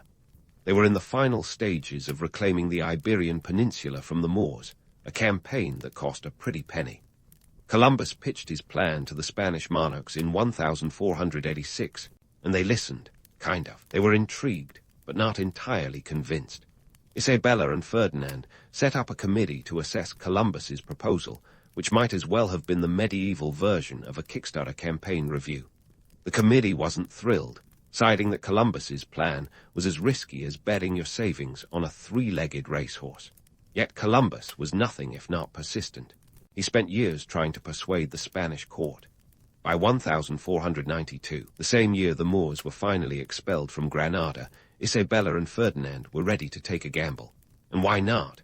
Spain was in debt from the war, and a new trade route could mean untold riches. They agreed to sponsor Columbus, granting him the titles of Admiral of the Ocean Sea and Governor of any lands he discovered. Plus, he was promised a tenth of all riches he found. Talk about a sweet deal. But let's not put Columbus on too high a pedestal. Sure, he had guts, but he was also a man of his time, with all the flaws that entailed. He was convinced he'd find Asia and bring back gold, spices, and maybe an elephant or two. He didn't, of course, but that's a story for another day. For now, let's just appreciate the sheer chutzpah it took to stand before a royal court, maps in hand, and say, "Trust me, I know what I'm doing." Even if, deep down, he probably didn't. With the ink barely dry on his contract with the Spanish crown, Columbus found himself in a whirlwind of logistics and last-minute preparations that could make even the most seasoned event planner break into a cold sweat. He was tasked with assembling a fleet that would take him across uncharted waters.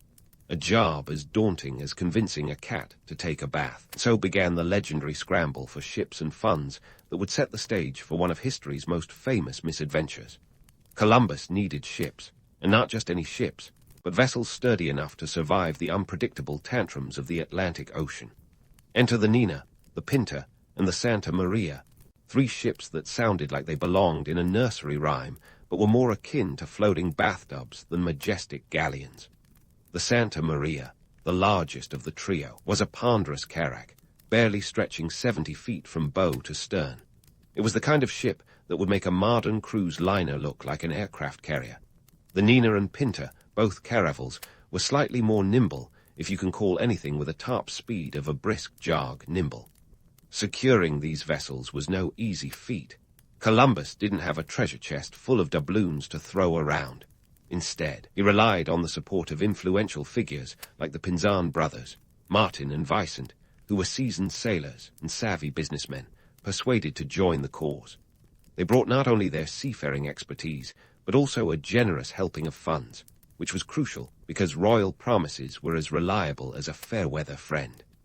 As for the crew, Columbus cast a wide net, and what he hauled in was nothing short of a maritime motley crew. Imagine trying to recruit people for a journey to an unknown destination with the promise of vague rewards and a high probability of disaster. Not exactly an easy sell. Many crew members were seasoned sailors, lured by the promise of riches and adventure. Others were less voluntary recruits. Prisoners offered a chance at freedom in exchange for service, a choice between the gallows and the gallows humor of life at sea. Provisions were another headache. Loading the ships with enough supplies to last what Columbus estimated to be a short voyage was akin to stocking up for a quick weekend getaway and accidentally ending up on a month-long road trip. The ships were packed with hardtack, salted meat, and barrels of wine, staples of the 15th century sailor's diet. Fresh produce was a luxury that disappeared faster than a teenager's phone battery. Water was stored in barrels, which, after a few weeks, would have tasted more like a swamp than a refreshing beverage. On August 3, 1492, Columbus and his fleet finally set sail from the port of Palos de la Frontera, Spain. The mood was a mix of excitement and apprehension. With a crew of about 90 men, Columbus headed into the great unknown, armed with maps that were more wishful thinking than accurate guides. He was convinced he'd hit the shores of Asia in no time, but his navigation was based on a cocktail of faulty calculations and sheer optimism. He believed the Earth was smaller than it is, a minor detail that would come back to haunt him. As the days turned into weeks, the initial thrill of adventure gave way to the monotonous grind of life at sea. The Atlantic was a vast, restless expanse, and the ships creaked and groaned as if complaining about the journey themselves. Columbus's crew began to grow restless, their dreams of riches slowly morphing into frustration and doubt. The food supplies deteriorated, the water turned rancid, and the cramped conditions bred a sense of claustrophobia that no amount of sea breeze could dispel. Columbus, determined to maintain morale, employed his own brand of creative navigation. He kept 2 logs, one showing the true distance traveled, and another, more optimistic version, designed to reassure the crew. It was a brilliant strategy, provided you ignore the ethical implications of lying to a bunch of increasingly irritable sailors. Meanwhile, rumors of mutiny began to swirl like the ever-present Atlantic winds. Columbus's leadership was tested to its limits, and he walked a fine line between inspiring confidence and suppressing dissent. Then, in a stroke of luck that would have made any gambler weep with envy, land was sighted on October 12, 1492. The island of Guanahani, in what is today the Bahamas, emerged from the horizon like a mirage. Columbus, ever the optimist, believed he'd reached the East Indies. It was a monumental moment, albeit not the one he had envisioned. He had stumbled upon a new world, albeit entirely by accident. Columbus claimed the land for Spain, naming it San Salvador, and the tales of golden cities and exotic lands began to form in his imagination. So, here was Columbus, the man who had set out to chart a new route to Asia, standing on the shores of a world he never intended to find. His voyage was a triumph of audacity over accuracy, a testament to the human spirit's capacity for dreaming big, even when the map was upside down. As the crew celebrated their discovery, the realities of their situation began to sink in. They had reached new land, but the challenges of exploration, diplomacy, and survival in this unfamiliar territory lay ahead. The story of Columbus's voyages was far from over, and the impact of his discoveries would ripple through history, changing the course of the world in ways he could never have imagined. As Columbus and his crew set foot on the sandy shores of what they believed was Asia, they were greeted not by the opulent palaces of the East, but by the Taino people, whose simplicity and hospitality were as foreign to the Spaniards as the landscape itself. Columbus, ever the chronicler of his own legend, noted in his diary that the natives were very well built, with very handsome bodies and very good faces. This was the 15th century explorer equivalent of swiping right on a civilization. Yet, beneath his flattering words lay the seeds of misunderstanding and exploitation. Columbus's interactions with the Taino were a textbook example of lost in translation, except there was no Google Translate to save the day. The Taino, intrigued by the newcomers, offered gifts of cotton, parrots, and other local treasures, while the Spaniards, in return, dazzled their hosts with beads and trinkets. It was a lopsided exchange that foreshadowed the more brutal imbalances to come. Columbus, ever the opportunist, wrote that the Taino were so generous that, with 50 men, all of them could be subjected and made to do all that one wished. A statement as chilling as it is telling of the conquistador mindset. Now, Columbus wasn't just a navigator. He was a salesman par excellence. When he finally returned to Spain, he spun tales of his New World exploits with the flair of a tabloid journalist. Forget the reality of a few islands and some curious natives. Columbus was selling the dream of untold riches and lands ripe for conquest. His diary entries, which painted a picture of a world brimming with gold and exotic peoples, were a strategic move to secure future funding. In his mind, a little embellishment was simply good business. After all, who wanted to invest in a few beaches and palm trees when you could finance the next El Dorado? Of course, the reality was far less glamorous. The Taino society, with its complex social structures and rich cultural heritage, was soon to be decimated by disease, enslavement, and violence, all brought by the very visitors they had welcomed. Columbus's diary entries conveniently glossed over these grim details, focusing instead on the potential for wealth and conquest. It was a narrative that appealed to the Spanish crown, eager to expand its empire and fill its coffers. This myth-making wasn't just a personal ploy. It was part of a broader narrative that would shape European attitudes toward the New World for centuries. Columbus became the poster child for exploration, a symbol of human ingenuity and courage. The fact that he stumbled upon the Americas by accident, a minor detail in the grand story of European expansion. His voyages were celebrated as triumphs of navigation, ignoring the brutal consequences for the indigenous peoples who paid the price for European ambitions. Columbus's return home was a hero's welcome, with parades that would make a modern influencer's red carpet moment look like a backyard barbecue. The Spanish court, dazzled by his tales, and the few indigenous people he brought back as living proof of his discoveries, showered him with honors. Yet, the fanfare belied the darker truths of his voyages. The Taino were paraded as curiosities, their fates sealed as symbols of a new world order that had no place for their autonomy or dignity. The real kicker, Columbus, despite his navigational blunders and ethical flexibility, embodied the zeitgeist of the age of exploration. He was the right man at the right time, a figurehead for the boundless ambition and ruthless drive that characterized European imperialism. His voyages, though fraught with error and exploitation, tapped into a burgeoning sense of European superiority and manifest destiny. The myth of Columbus, as the heroic discoverer, was not just a convenient fiction. It was an essential element in justifying the age of conquest and colonization that followed. In the end, Columbus's legacy is a tangled web of myth and reality, a story of monumental achievement marred by human cost.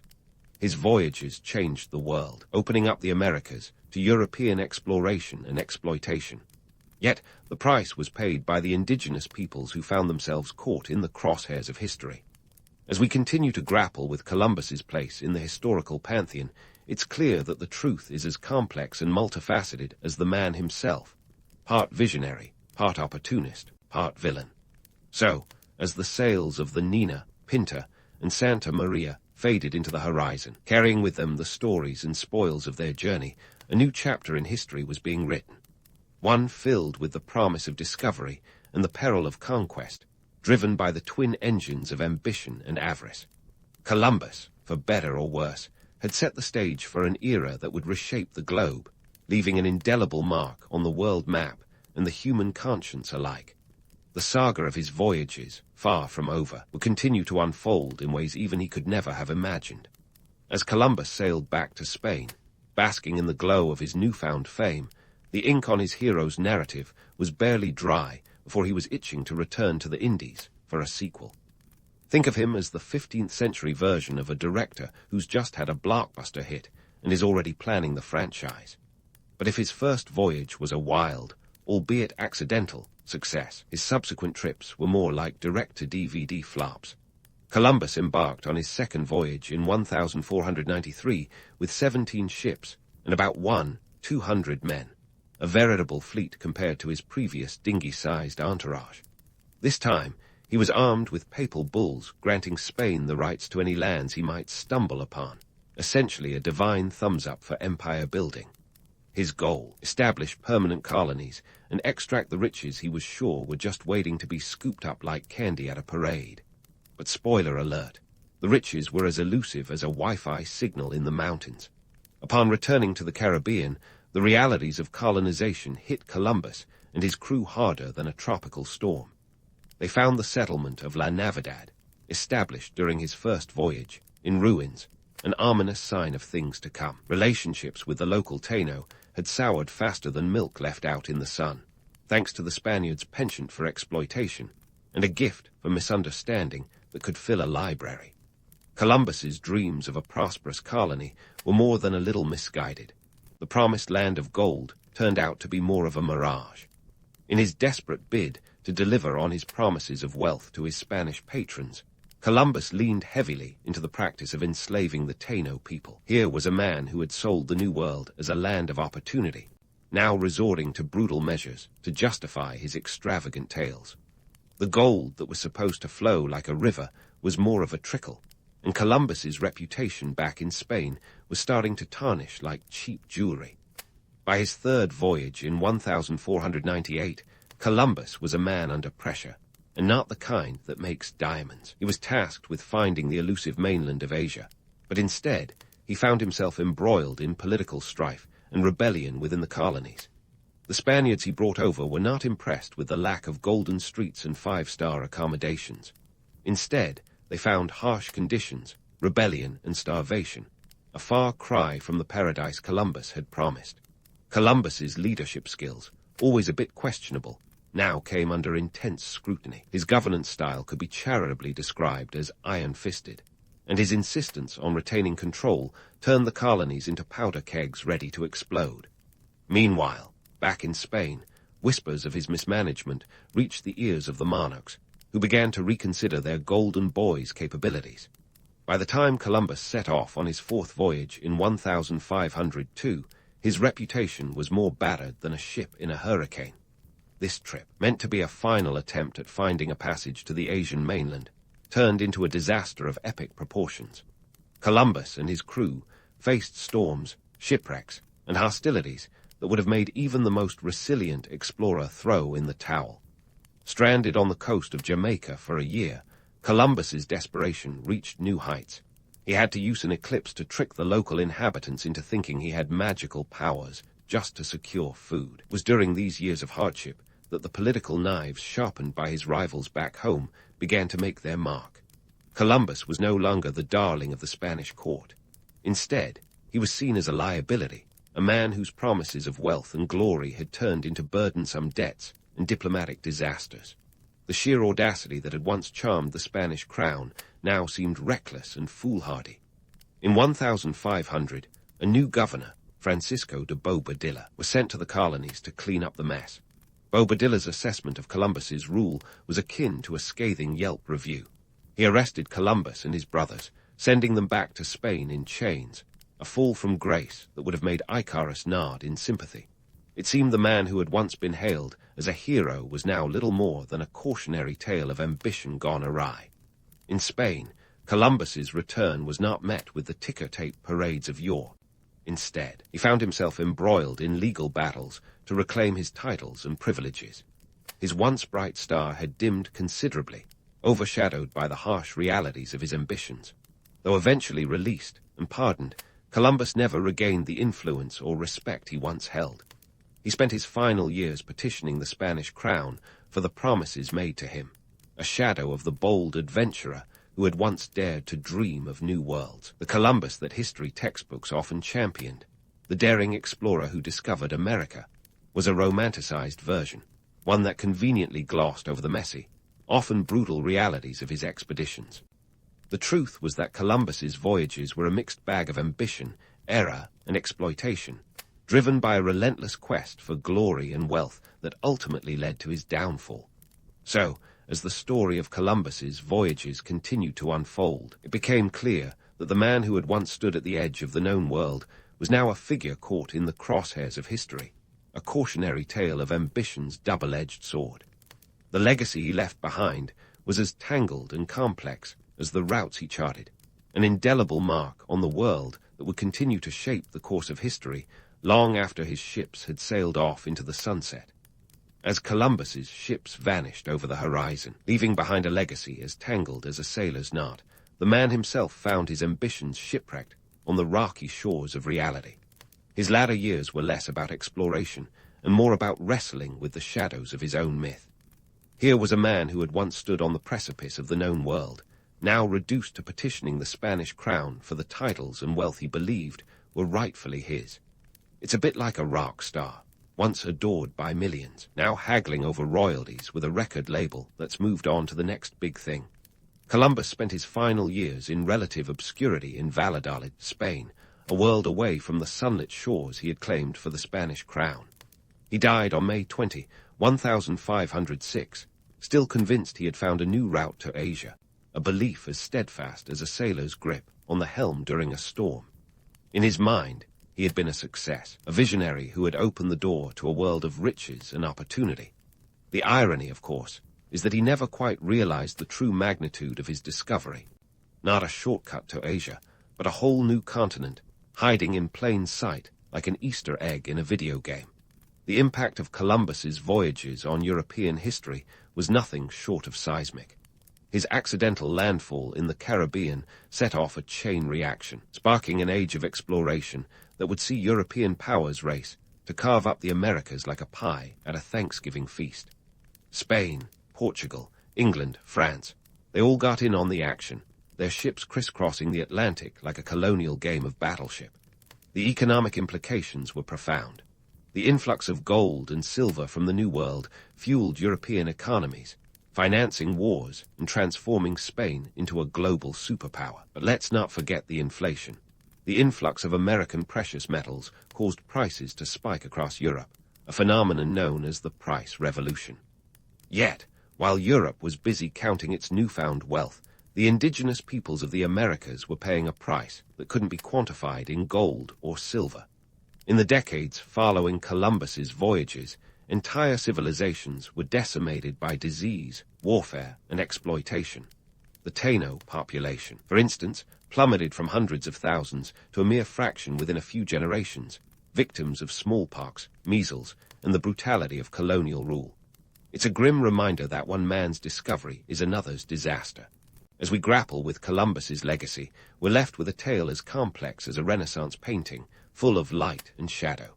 Was Columbus a daring explorer or a harbinger of doom, a visionary or a villain? The debates rage on, with history enthusiasts and activists alike weighing in on his place in the annals of time.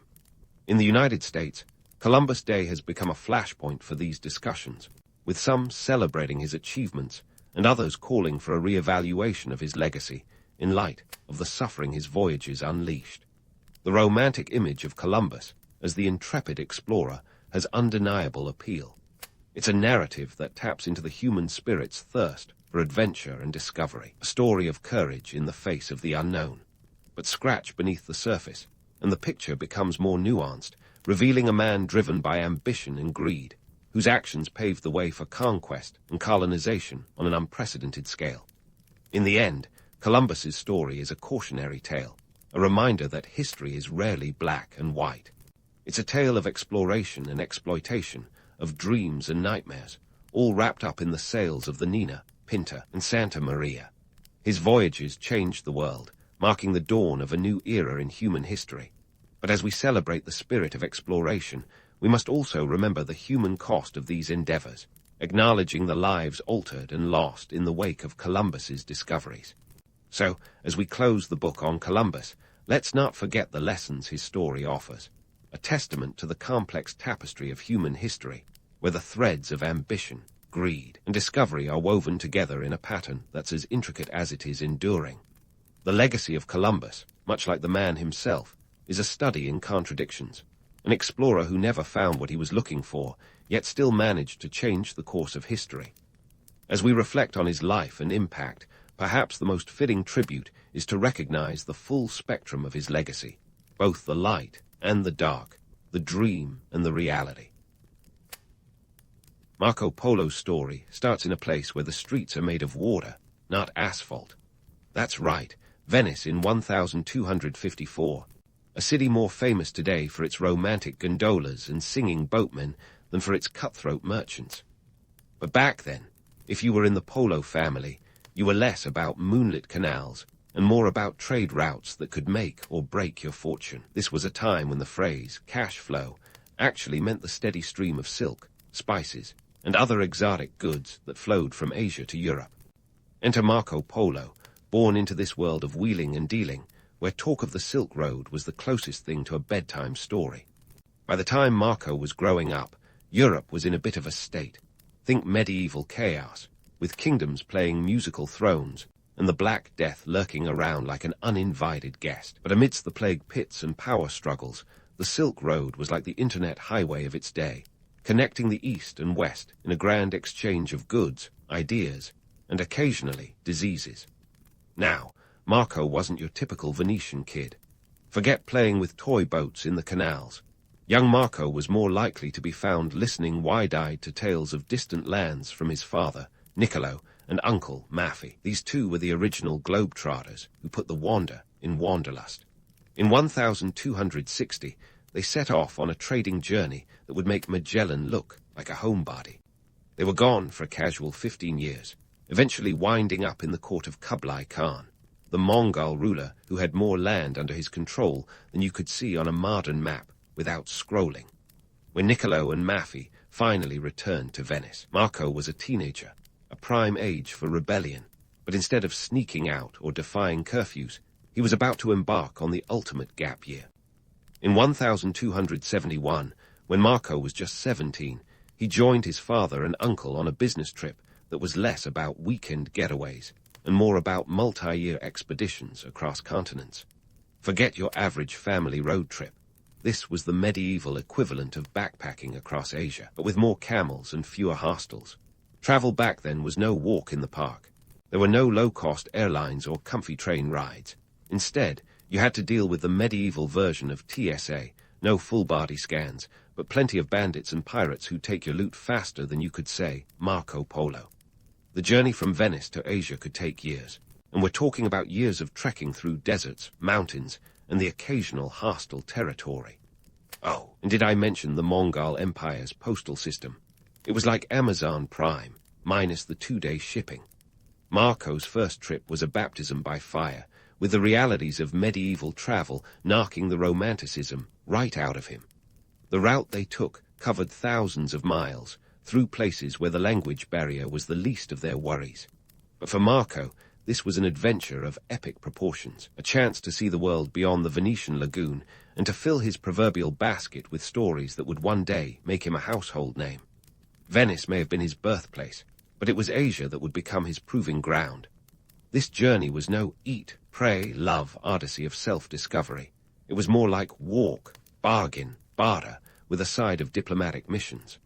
Marco and his family were merchants first, explorers second, and this trip was all about securing lucrative trade deals and maintaining favor with Kublai Khan. Speaking of Kublai Khan, let's take a moment to appreciate the sheer scale of his empire. By the time the Polos arrived, the Mongol Empire stretched from the edges of Europe to the Sea of Japan, a staggering feat of political and military engineering. Kublai was not just a ruler, but a benevolent overseer of a sprawling multicultural domain. He had a keen interest in the West and saw the Polos as more than just traders. They were his personal link to the world beyond the Mongol borders. It was in Kublai's court that Marco would come into his own, but that's a story for another time. For now, let's just say that Marco's journey from Venice to the heart of Asia was anything but ordinary. It was a time when the world was bigger, the maps were blanker, and the spirit of adventure was alive and well. And it was only the beginning of Marco Polo's extraordinary life, a life that would become the stuff of legends, long before the age of social media influencers and travel bloggers. Now, fast forward to 1275, and cue Marco Polo, the Venetian teenager who suddenly finds himself face-to-face with Kublai Khan, the Mongolian emperor with a kingdom so vast it makes Game of Thrones look like a family squabble over Thanksgiving dinner. Imagine Marco, a young guy who'd been more used to navigating the canals of Venice than the political tides of the Mongol court, standing before Kublai. This was no small feat. Kublai's empire was the medieval equivalent of a corporate juggernaut, complete with a management style that might remind you of a Fortune 500 CEO hosting an annual shareholders meeting. And if anyone could throw a party, it was Kublai Khan. Let's set the scene. Kublai Khan's court was a bustling hub of activity, filled with advisors, traders, and diplomats from every corner of his empire. Picture a colorful tapestry of languages, cultures, and yes, agendas. For Marco, this must have been a sensory overload, like stepping into a medieval version of the United Nations, minus the translation earpieces. Instead, there were interpreters aplenty, each trying to outdo the other in a game of linguistic charades. Here, Marco was introduced to the finer points of Mongol diplomacy, not just through words, but through the very layout of the court itself, which was as much about optics as it was about politics. Kublai Khan, ever the savvy ruler, ran his empire with the precision of a well-oiled machine. His management style was surprisingly modern, a blend of delegation, innovation, and a keen eye for talent. Think of him as the Steve Jobs of the 13th century, minus the turtleneck. Kublai knew that to keep his sprawling empire cohesive, he had to rely on a network of trusted officials and regional governors. These were his middle managers, each responsible for keeping their slice of the empire in line, and they were just as crucial to his success as the legendary horsemen on the battlefield. Now, here's where things get interesting. Marco Polo would later claim that he became one of Kublai Khan's emissaries, a position that, if true, would have been an impressive leap for a Venetian teenager. But let's not get ahead of ourselves. This claim has been the subject of much debate among historians. Was Marco really entrusted with diplomatic missions, or was this a bit of embellishment to spice up his travel tales? It's a tantalizing story for sure, but like many good stories, the truth might be a bit more, shall we say, nuanced. You see, Marco's knack for storytelling was both a gift and a curse. On one hand, it made his accounts of the East captivating, the kind of tales that would make even the most jaded listener sit up and pay attention. On the other hand, it also meant that separating fact from fiction in his writings requires the kind of scrutiny usually reserved for deciphering the fine print in a phone contract. But whether or not he was officially an emissary, one thing is clear. Marco had a front-row seat to the inner workings of one of the most powerful empires in history. Navigating the politics of Kublai Khan's court was no small task. It was a world where loyalty was currency and where alliances could shift with the wind. Marco had to tread carefully, balancing the delicate dance of diplomacy with the ever-present risk of falling out of favor. It was a tightrope walk, one that required a mix of charm, wit, and let's be honest, a fair bit of luck. Marco's survival in this environment speaks volumes about his adaptability and his ability to read the room, a skill that would serve him well in the years to come. As Marco settled into life at court, he would have witnessed firsthand the immense power and wealth at Kublai Khan's disposal. The Mongol Empire was a vast network of trade routes, cities, and cultures, all connected by the Pax Mongolica, a period of relative peace that allowed for the free flow of goods and ideas across the continent. It was the Silk Road on steroids, a veritable superhighway of commerce that stretched from the Black Sea to the Pacific Ocean. And in the center of it all was Kublai, the ultimate power broker, whose influence reached far beyond the borders of his empire. To Marco, this must have been both thrilling and daunting. Here was a young man, far from home, caught up in the machinations of a world that was as alien as it was fascinating. But Marco was nothing if not resourceful. He soaked up knowledge like a sponge, learning about the cultures, technologies, and traditions of the East. It was an education that no Venetian school could have provided, and it laid the foundation for the stories he would later tell when he returned to the West. As Marco acclimated to his new surroundings, he began to understand the complexity of Kublai's rule. The Khan's empire was a melting pot, a place where different peoples and ideas coexisted, sometimes peacefully, sometimes not. Kublai was a master of integration, using diplomacy and marriage alliances to maintain control over his diverse subjects. He was also a patron of the arts and sciences, fostering a cultural renaissance that would have a lasting impact on both East and West. But let's not romanticize things too much. The reality of life under Mongol rule was not always as idyllic as it might sound. For many, it was a time of great upheaval and uncertainty, with the ever-present threat of war and conquest looming over the horizon. Kublai's empire, while impressive, was not invincible, and maintaining its cohesion required constant vigilance and a willingness to adapt to changing circumstances. For Marco Polo, this was a formative experience, one that would shape his worldview and inform his later writings. It was here, in the court of Kublai Khan, that Marco the adventurer became Marco the chronicler, a man whose tales of the East would captivate audiences for generations to come. And while the line between fact and fiction in his accounts might be blurry at times, there's no denying the impact of his stories on the Western imagination. As we leave Marco in the midst of his Mongolian adventure, it's clear that his journey was far from over. In the years to come, he would continue to explore the vast reaches of Kublai Khan's empire, encountering new challenges and opportunities along the way. But that's a tale for another time.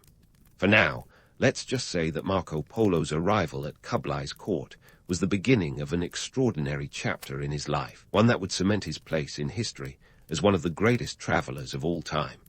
As Marco settled into his role at Kublai Khan's court, it became clear that he was in for the ride of a lifetime, and not the kind of ride you'd find at a medieval theme park.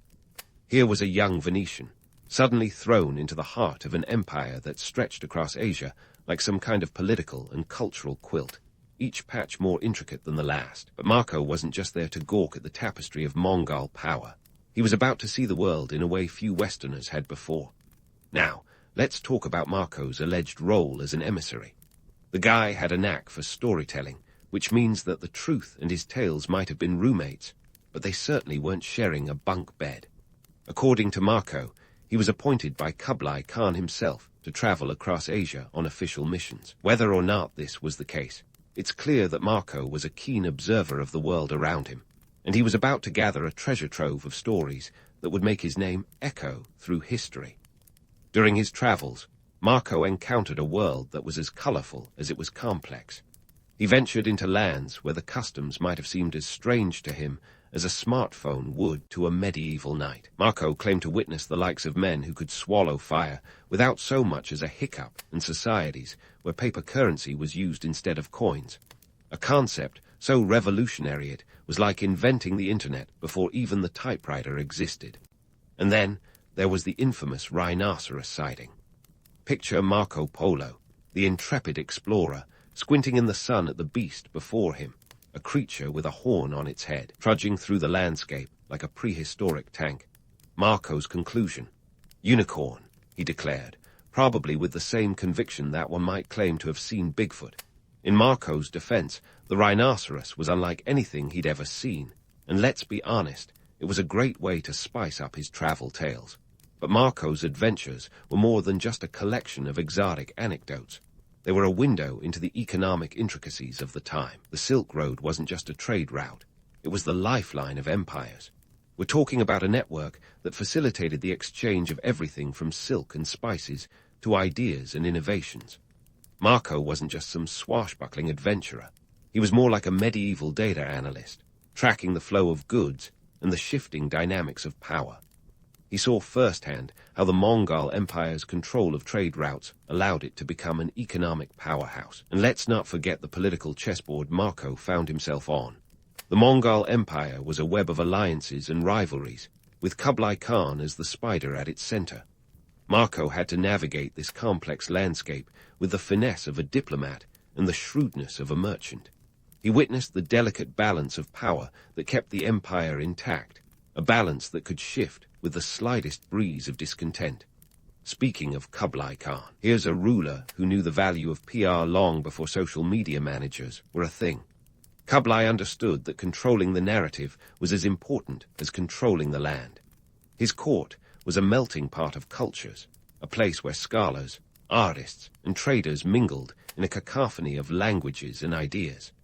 Marco's descriptions of Kublai's court would later paint a picture of a sophisticated and cosmopolitan empire, a place where East met West in a grand exchange of knowledge and culture. Now, let's address the elephant in the room, or rather, the lack of elephants. Marco's writings are a curious blend of fact and fiction, a medieval mashup of National Geographic and fantasy novels. While some of his accounts have been corroborated by other sources, others are as dubious as a politician's campaign promises. Was Marco embellishing his tales to captivate his audience, or were his stories a victim of the medieval game of telephone? Perhaps it was a bit of both. After all, a good story is like a fine wine. A little embellishment can enhance the flavor. But regardless of the veracity of his accounts, Marco's writings offer a glimpse into a world that was as complex as it was diverse. He documented the economic and cultural exchanges that took place along the Silk Road, shedding light on the interconnectedness of societies that were often seen as isolated spheres. In Marco's world, the East and West were not distant strangers, but part of a global tapestry woven together by trade and communication. And let's not forget the economic implications of Marco's journeys. The trade routes he traveled were arteries of wealth, pumping goods and resources across continents. Marco saw firsthand how the Mongol Empire's control of these routes allowed it to thrive, a lesson in the power of economic leverage that resonates even today.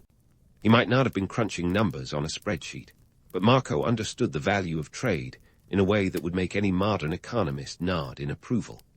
Yet, despite the grandeur of Kublai's court and the vastness of the Mongol Empire, Marco's travels weren't all silk and spices. There were challenges aplenty, from the treacherous terrain to the ever-present threat of bandits and political upheaval.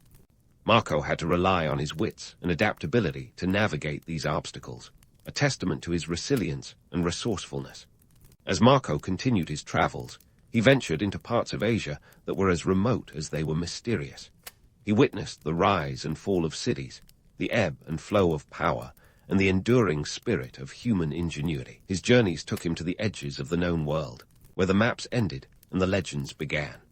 And through it all, Marco remained a keen observer, chronicling his experiences with a mix of wonder and pragmatism.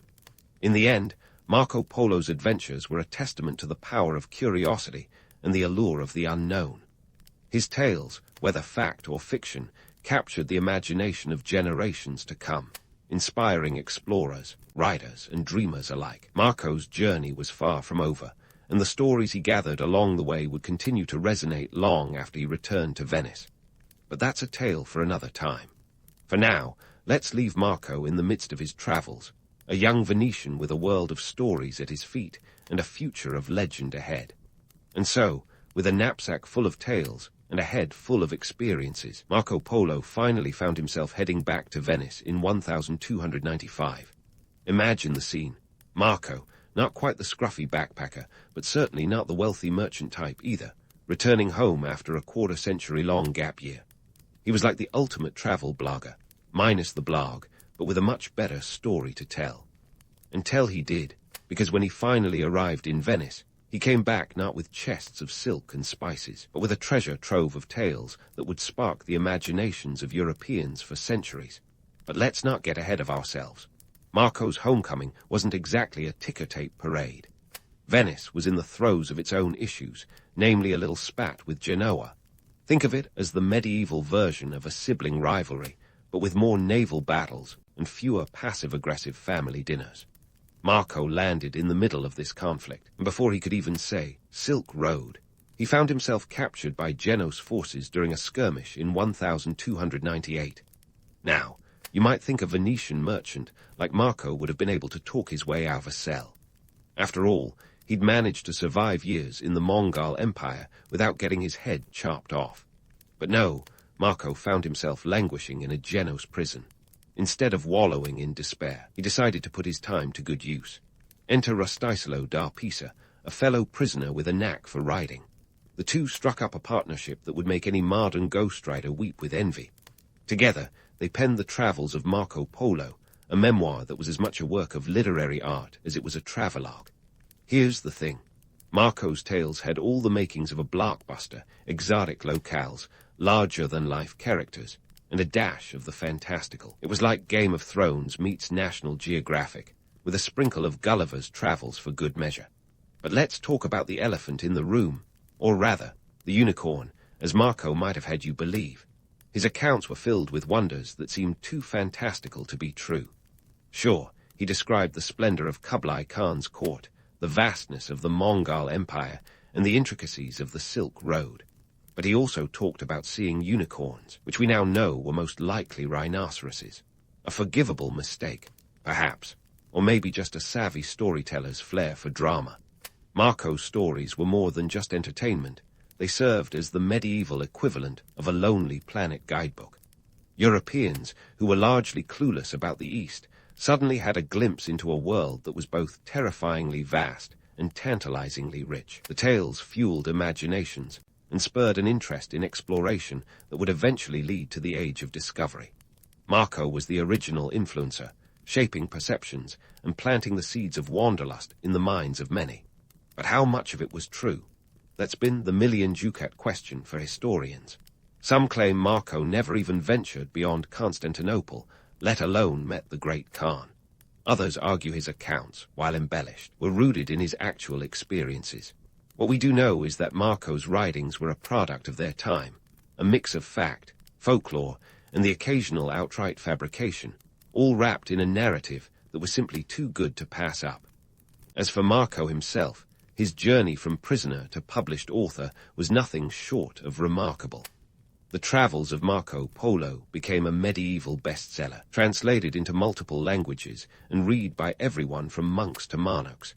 It was a hit across Europe, a kind of literary wildfire that spread far and wide, ensuring Marco's place in history.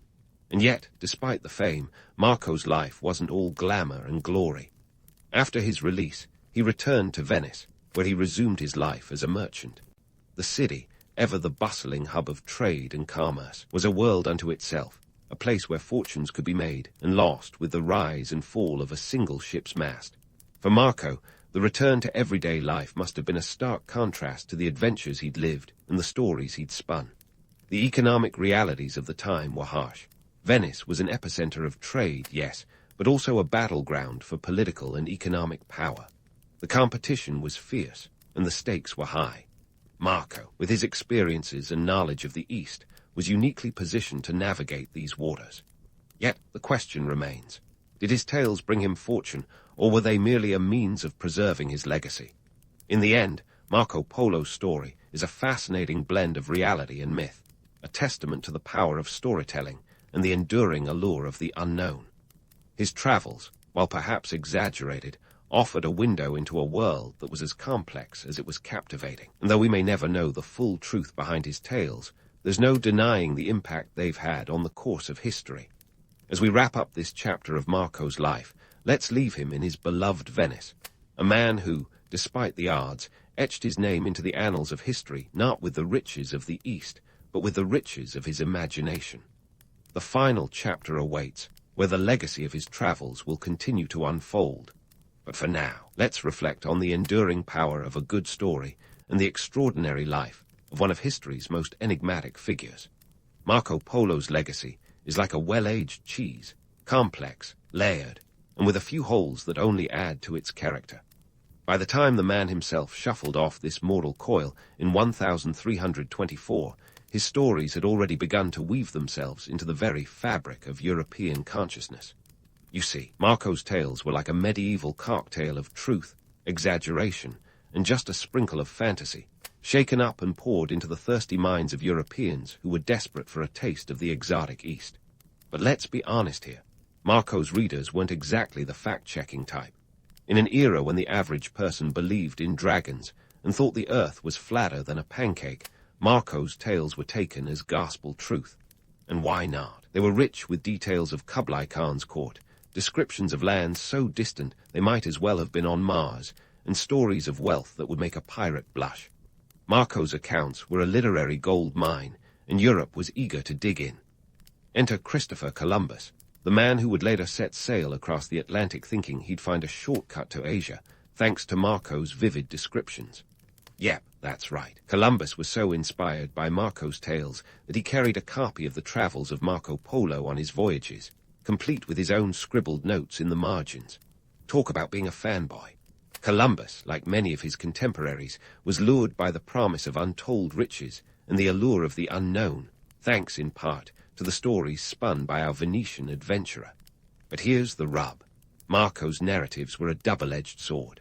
On one hand, they broadened European horizons, offering a glimpse into a world that was far richer and more complex than anyone had imagined.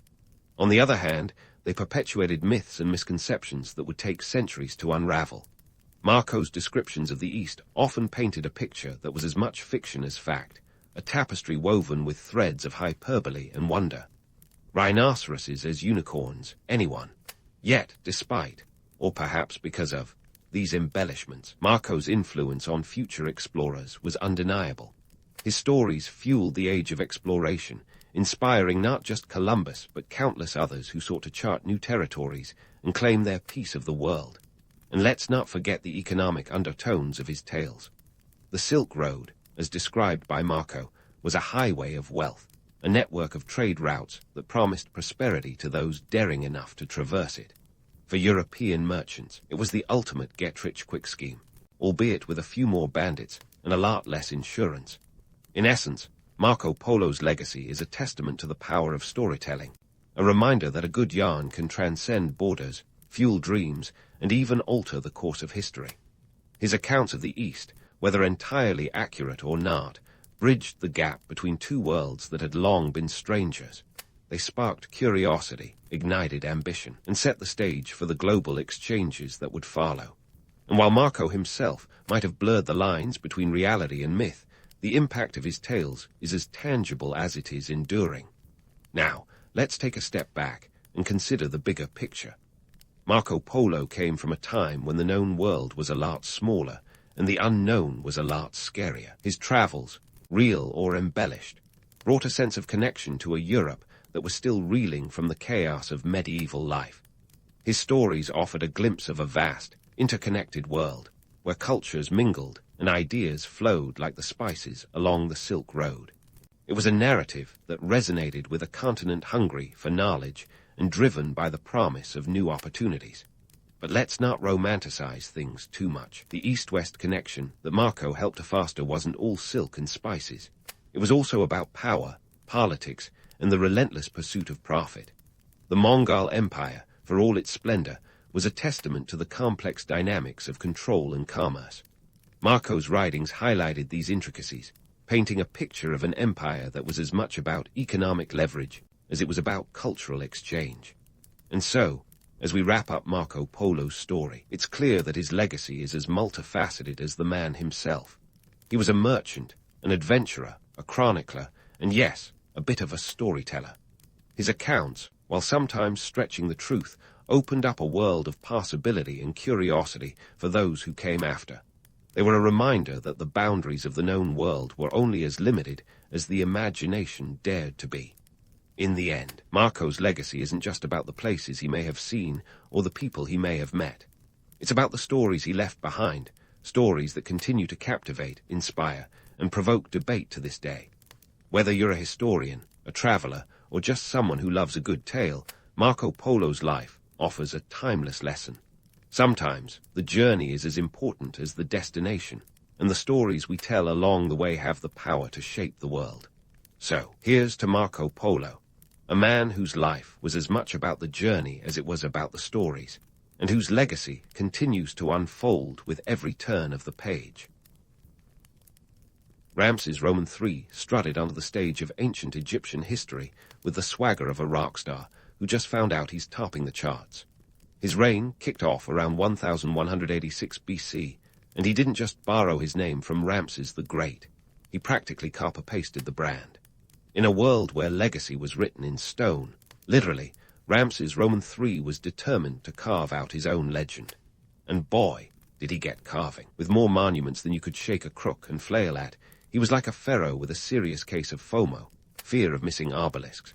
But why the obsession with statues and temples? Well, Ramses III knew that in the ancient world, PR wasn't about press releases. It was about being larger than life, and preferably immortal. Monuments were Instagram feeds before Instagram was a thing. You left behind a giant stone selfie that said, "I was here, I was awesome, and you better remember it." His building spree was so intense that archaeologists today probably think he must have had a side job in the stone mason industry, just to keep up with demand.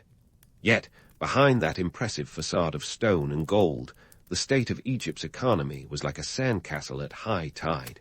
Pretty to look at, but one good wave away from collapse.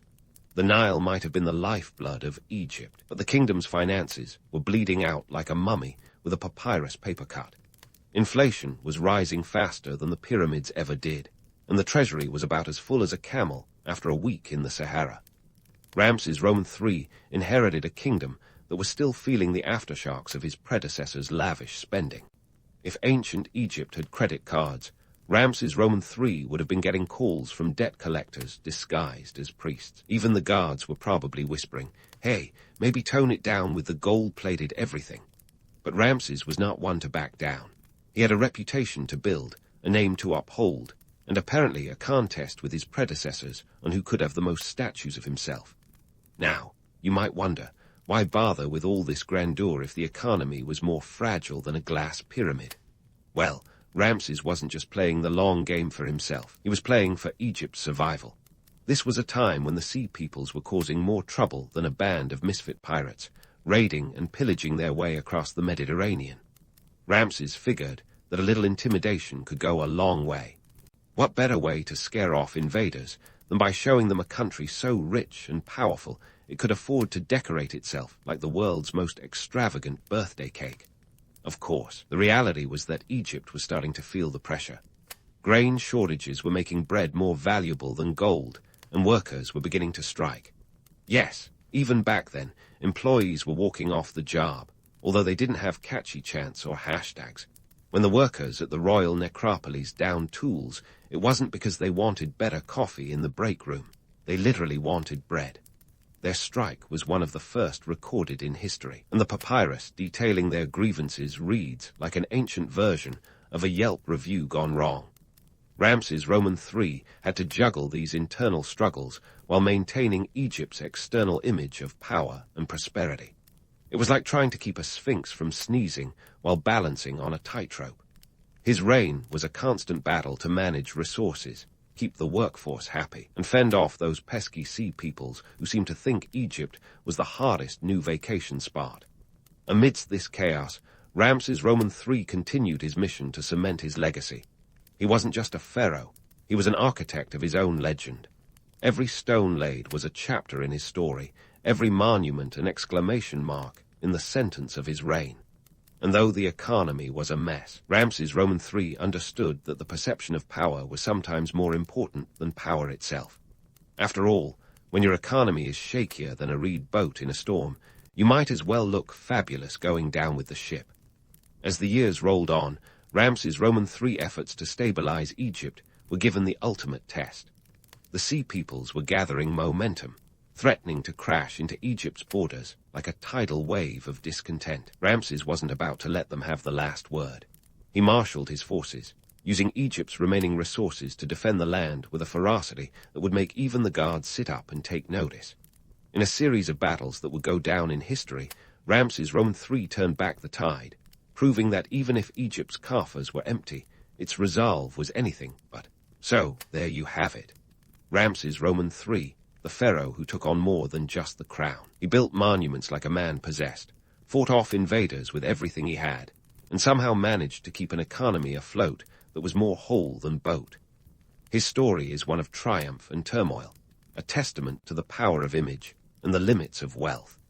And as we delve deeper into his reign in the coming parts, we'll see just how far Ramses Roman III was willing to go to defend Egypt and secure his place in the annals of history. Stay tuned for the next thrilling installment where Ramses faces off against his own court in a drama worthy of any soap opera.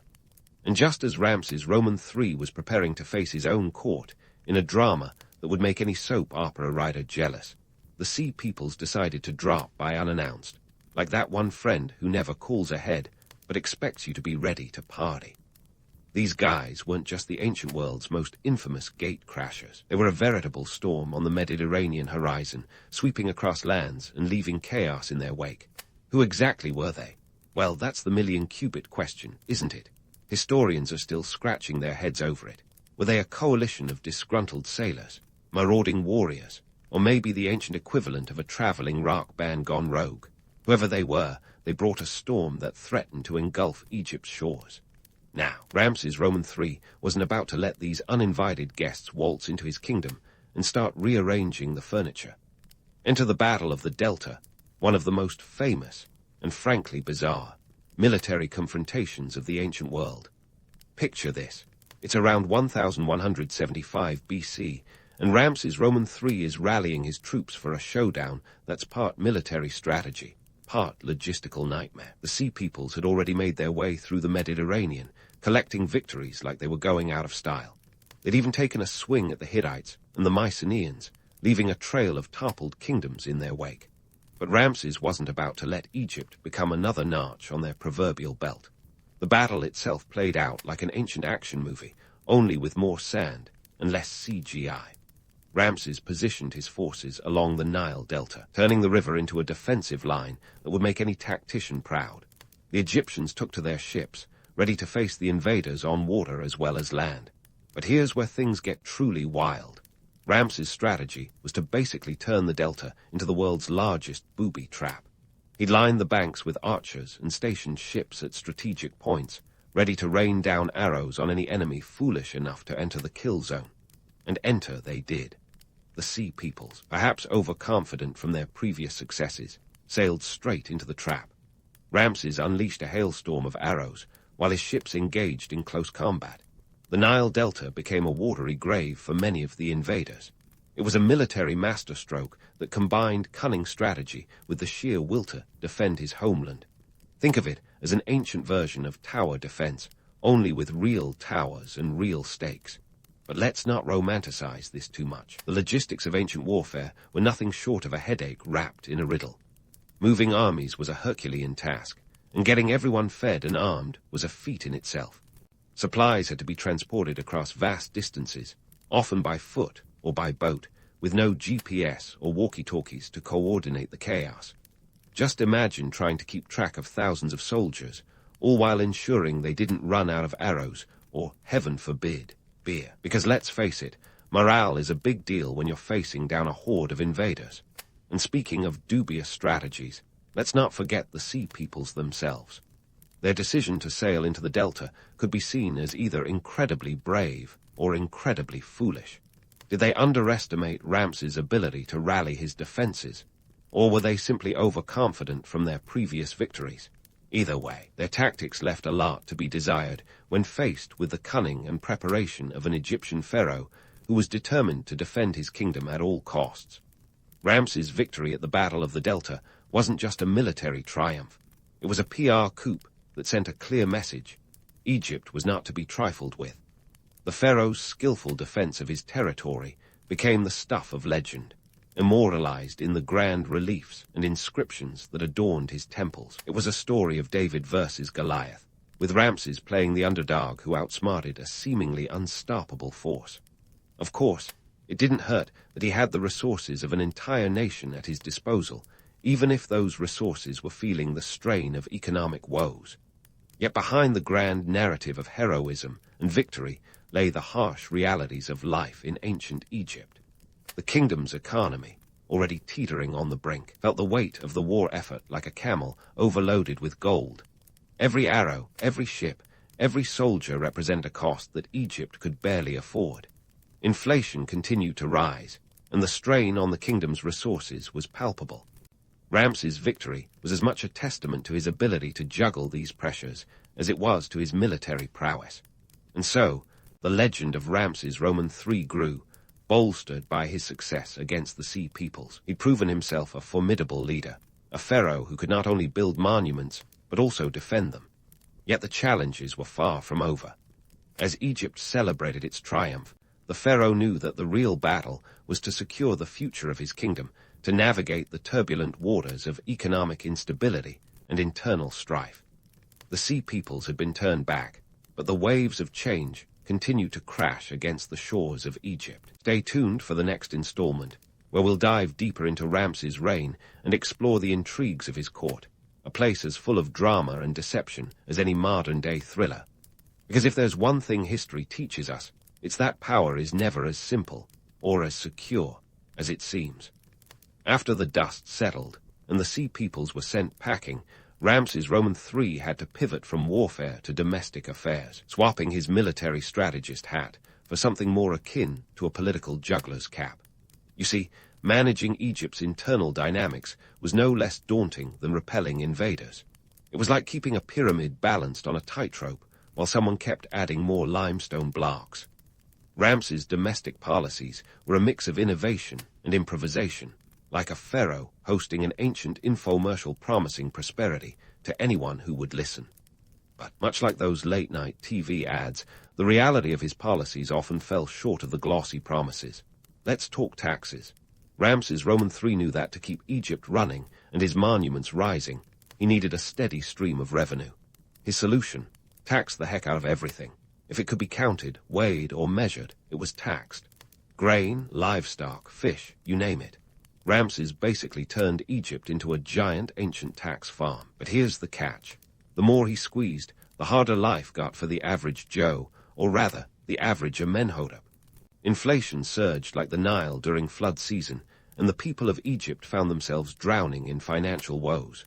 While Ramses deployed his tax collectors like a strategic board game, he also had to keep the priests and nobles happy.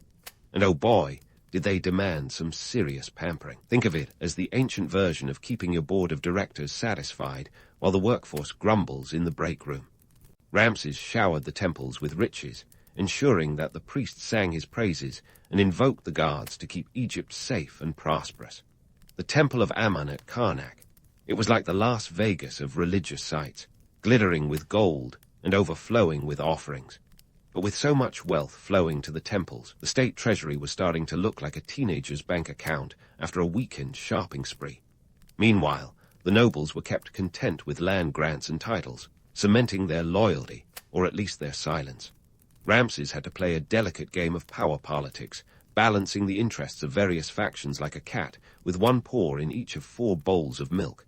Yet in doing so, he inadvertently overlooked the very foundation of his kingdom, the workers. Now, let's get down to the nitty-gritty. Ramses' reign saw the first recorded labor strike in history, a testament to the fact that even in ancient times, workers knew when they were getting a raw deal. Picture this. The workers at the royal necropolis, who were responsible for constructing the tombs meant to immortalize Ramses and his kin, decided they'd had enough. And can you blame them? They were promised regular rations of grain, beer, and other essentials, but the deliveries were as reliable as a sandstorm forecast. In 1159 BC, fed up with empty promises and even emptier bellies, the workers staged a walkout. This wasn't the kind of strike with picket signs and chants, but more of a "we're not moving until we get our bread" situation. These laborers marched to the local temple, demanding the wages they were owed. Their grievances were scrawled on papyrus, a testament to the fact that even in the Bronze Age, bureaucracy was alive and well. The strike was a seismic shift, a wake-up call for Ramses and his officials. It highlighted the systemic issues plaguing Egypt's economy, issues that couldn't be hidden behind the grand facade of temples and statues. Ramses, to his credit, eventually intervened, ensuring the workers received their overdue rations. It was a pragmatic move, one that underscored a fundamental truth. Even the mightiest pharaoh needed the support of the common people to keep his kingdom from crumbling. Of course, Ramses wasn't about to let this little hiccup tarnish his legacy. The public narrative remained one of prosperity and divine favor, even as the economic realities told a different story. It was as if Ramses had his own ancient spin doctor, ensuring that the official records glossed over the cracks in the kingdom's foundation. Yet, the strike was more than just a footnote in history. It was a symbol of the growing divide between the elite and the working class. While the priests and nobles basked in luxury, the laborers were forced to fight for their most basic needs. It was a tale as old as civilization itself. Those at the top often seem oblivious to the struggles of those below. But Ramses was nothing if not resourceful. Despite the economic strain, he continued to push for expansion and consolidation of Egypt's power. He initiated trade expeditions to distant lands, seeking resources to bolster the kingdom's coffers. His diplomatic efforts were akin to walking a tightrope, balancing alliances with neighboring powers while trying not to overextend Egypt's already stretched resources. Yet Ramses' ambitions were not solely for economic gain. He sought to reinforce Egypt's cultural and religious influence, commissioning grand festivals and ceremonies to honor the gods and remind his people of the divine mandate that supported his rule. These events were the ancient equivalent of a royal PR campaign, a chance for Ramses to display his piety and reinforce the notion that he was the chosen intermediary between the gods and the people. However, behind the gilded facade of these public spectacles, the socio-economic pressures continued to mount. The workers' strike had set a precedent, and murmurs of discontent echoed throughout the kingdom. The cracks in the economy were widening, and Ramses, despite his efforts, was beginning to feel the strain. In the end, Ramses' domestic policies were a mixed bag, a blend of genuine innovation and pragmatic compromise. He had managed to keep the priests and nobles on his side, albeit at a cost, and had addressed the immediate grievances of the workers, if only temporarily. Yet the underlying issues remained unresolved, a ticking time bomb that threatened to undermine his legacy. As Ramses navigated these treacherous waters, he was acutely aware that his reign was but a fleeting moment in Egypt's long history. The monuments and temples he left behind would stand as testaments to his ambition and vision, but the true measure of his legacy lay in his ability to maintain stability and prosperity in an ever-changing world. And so, with the weight of the kingdom on his shoulders, Ramses continued to forge ahead, determined to secure his place in the annals of history. Stay tuned as we delve deeper into the trials and tribulations of Ramses III, a ruler who faced the monumental task of balancing the glory of his reign with the harsh realities of his time. In the next installment, we'll explore the intrigues of his court and the challenges that lay ahead as the pharaoh grapples with the enduring legacy of his predecessors and the ever-present threat of internal strife. As Ramses III continued to forge ahead with the weight of the kingdom on his shoulders, he faced not just the external threats of invaders and the internal rumblings of discontent, but also a palace drama that would make even the most seasoned soap opera writer do a double take. Enter the Harem conspiracy, a plot so thick with intrigue, betrayal, and assassination attempts that it could have been penned by Shakespeare himself, had he been around in the 12th century BC. The stage was set within the hallowed halls of the pharaoh's harem, a place that was supposed to be a sanctuary of beauty and pleasure, but had turned into a veritable viper's nest of ambition and jealousy. Ramses III, like many rulers before and after him, had a harem filled with wives and concubines, each vying for power and the chance to place their offspring on the throne. It was a classic tale of too many cooks in the kitchen, each with a recipe for disaster. Now, you might be wondering why anyone would plot against a pharaoh who had already cemented his legendary status by kicking sea people butt and building enough monuments to put ancient Egypt's version of HGTV to shame. Well, the allure of power is a potent motivator, and in the case of one of Ramses' lesser wives, known as Ti, ambition ran deep. Ti was determined to see her son, Pentoa, ascend the throne, even if it meant engaging in some seriously Machiavellian maneuvers. The conspiracy, launched around 1155 BC, was as tangled as a cat's cradle. It wasn't just a family affair. Ti managed to rope in an eclectic mix of palace officials, army officers, and even a few priests. Because what's an ancient coup without a little divine endorsement? The plan was to assassinate Ramses Roman III and clear the path for Pentower to rule. But pulling off a regicide in ancient Egypt was no small feat. It required more plotting than a daytime soap and more secrecy than a magician's best trick. The conspirators orchestrated their moves with the precision of a chess grandmaster. But as history often reminds us, the best-laid plans of mice and men often go awry. Somehow, perhaps through a loose tongue or a suspicious servant, the plot was uncovered before it could reach its deadly conclusion.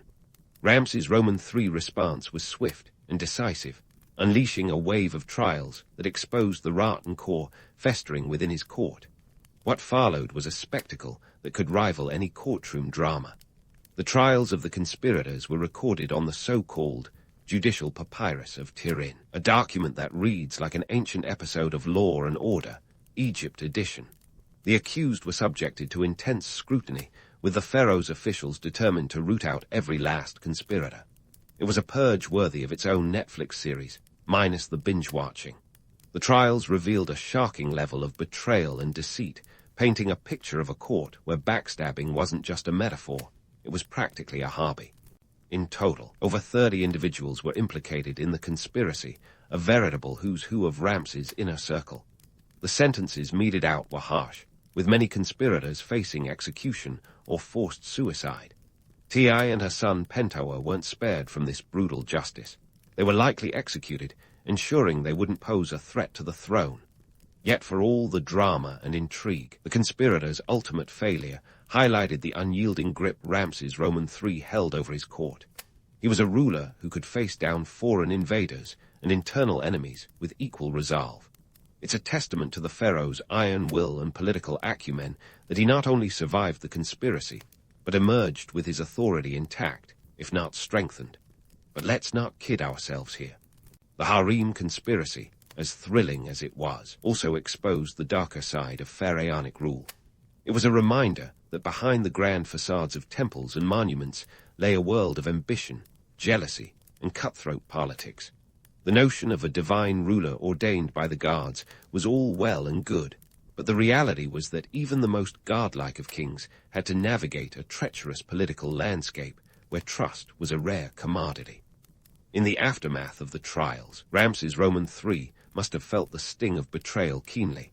The pharaoh who had battled the sea peoples and kept Egypt from economic collapse now found himself grappling with the fragility of human loyalty. Trust, after all, is a delicate thing, and in the high-stakes world of ancient Egyptian politics, it was often as elusive as a mirage in the desert. Yet Ramses was nothing if not resilient. Despite the internal turmoil, he continued to rule with a steady hand, determined to secure his legacy and stabilize his kingdom. He reinforced the structures of power within his court, ensuring that loyalty was rewarded and treachery swiftly punished. It was a balancing act that required equal parts diplomacy and ruthlessness, a testament to the complex nature of leadership in ancient times. As Ramses Roman III's reign continued, the lessons learned from the Harem conspiracy would echo through the corridors of power, serving as a cautionary tale for future generations of rulers. It underscored the timeless truth that power, while intoxicating, is never without its perils. Even the mightiest of pharaohs had to contend with the whims of fate and the unpredictable nature of those around him.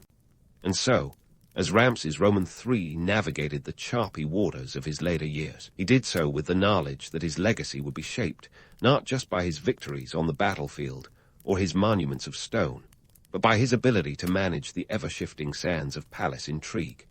His story is a poignant reminder of the complexities of power and the enduring human drama that lies at the heart of history. As we prepare to delve into the final chapters of Ramses Roman III's reign, we'll uncover how this storied pharaoh continued to shape Egypt's destiny amidst the swirling currents of change. Stay tuned for the next installment, where we'll explore the lasting impact of Ramses' rule and the legacy he left for his successors.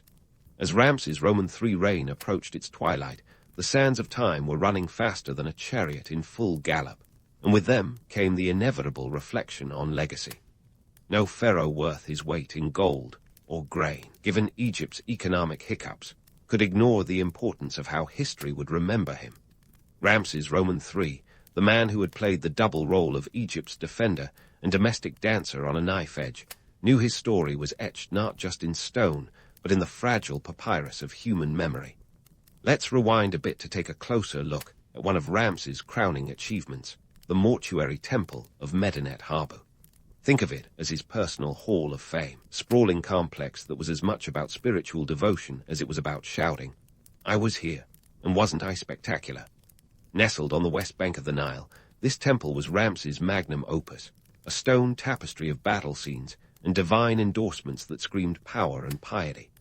Covering over 7,000 square meters, it was the ancient world's version of a blockbuster film, complete with action-packed reliefs of Ramses smiting enemies left, right, and center. The Sea Peoples got a starring role, portrayed as the ultimate villains vanquished by our hero Pharaoh. Yet behind this grand narrative lay the truth. While Ramses had stemmed the tide, the waves of change were relentless. Economically, Egypt was about as stable as a cat on a hot tin roof. Ramses' successors inherited a kingdom rife with challenges. The treasury was as depleted as the last drop of Nile floodwater in a drought year, and it didn't take a scribe to see the writing on the wall. Inflation was climbing like a scarab beetle in search of shade, and grain, Egypt's lifeblood, was becoming scarcer than a cloud in the desert. The grand temples and monuments, while impressive, couldn't disguise the fact that the kingdom's economic foundations were crumbling faster than a neglected pyramid. Ramses had managed to keep the wheels turning, but his death marked the beginning of a slow decline. The new kingdom, which had once towered over the ancient world like one of its obelisks, was now wobbling on its pedestal. The pharaohs who followed Ramses Roman III faced mounting pressures from within and without.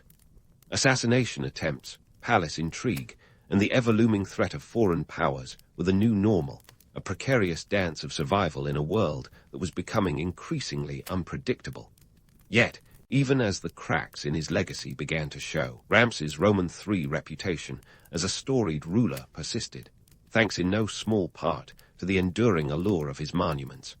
The romanticized image of the pharaoh as a divine warrior and builder continued to captivate the imagination, overshadowing the more mundane realities of economic strife and political instability. It's the age-old tale of legend versus reality.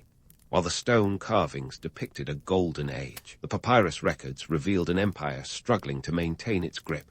So, what do we make of Ramses Roman III's legacy?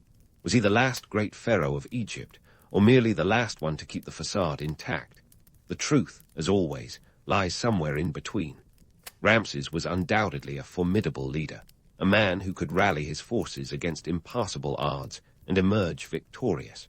But he was also a ruler constrained by the limitations of his time, battling economic woes and political machinations that would have tested even the most shrewd of statesmen. His reign was a testament to the power of perception. Ramses understood that in a world where the divine and the mortal intertwined, the image of strength could be as crucial as strength itself. His monuments were more than just tributes to his glory. They were strategic instruments designed to project power and stability, even when the reality was far more precarious. In the end, Ramses Roman III's legacy is a complex tapestry woven from threads of triumph and tribulation. His story is a reminder that history is never black and white. It's a kaleidoscope of human ambition, resilience, and folly. While his successors grappled with the fallout of an empire in decline, Ramses stood as a towering figure against the backdrop of a changing world, a pharaoh who dared to dream big even when the odds were stacked against him. As we close the chapter on Ramses Roman III, one thing is clear. His impact on Egypt's history is undeniable, a lasting testament to the enduring power of leadership and legacy. His reign may have been fraught with challenges, but it also stands as a beacon of what it means to lead with vision and tenacity. And as we reflect on his life and times, we're left with the indelible impression of a ruler who, despite the shifting sands of fortune, carved his name into the bedrock of history. Long before George Washington became the marble icon staring down from the dollar bill, he was just a lanky teenager stumbling through the Virginia wilderness, trying to figure out which end of a musket was which. Born in 1732 to a modestly prosperous planter family, young George wasn't exactly destined for greatness. In fact, If you'd met him in the early 1750, you might have pegged him as more likely to sell you some tobacco than lead a revolution. But under that awkward exterior lay the seeds of a leader, even if they were buried under layers of youthful bravado and a penchant for missteps. Washington's first gig of any significance was as a surveyor at the tender age of 17. Now, surveying might sound about as exciting as watching paint dry, but for George, it was a ticket to adventure. He got paid to roam the wild frontier, map it out, and dodge the odd bear or hostile Frenchman. And if you thought your first job was tough, try doing it in the unpredictable climate of Virginia, complete with torrential downpours and the occasional bout of malaria. But the real crash course in leadership came when George was thrust into the tangled web of colonial politics and frontier skirmishes. Enter the year 1754, a time when the British, French, and a number of indigenous tribes were all vying for control of the Ohio Valley. The British wanted it for expansion, the French for trade, and the indigenous nations for, well, living there. Caught in the middle of this geopolitical tug-of-war was a 22-year-old Washington, who, despite his inexperience, was given a colonial commission and sent to take on the French. And here's where things started to get messy. George's first notable venture into military command was the ill-fated expedition to Fort Necessity. Now, calling it a fort is a bit of a stretch. In reality, it was more like a hastily constructed mud pie in the middle of a meadow. Built in a matter of days, this circular stockade was meant to defend against French forces, but it looked more like something a group of kids might put together during recess. The year was 1754, and Washington's mission was to secure British interests in the area, although it quickly became a lesson in how not to build a defensive position. To add to the comedy of errors, Washington's men were vastly outnumbered and outgunned. About 300 British troops and colonial militia faced off against a force of 700 French soldiers and their allies.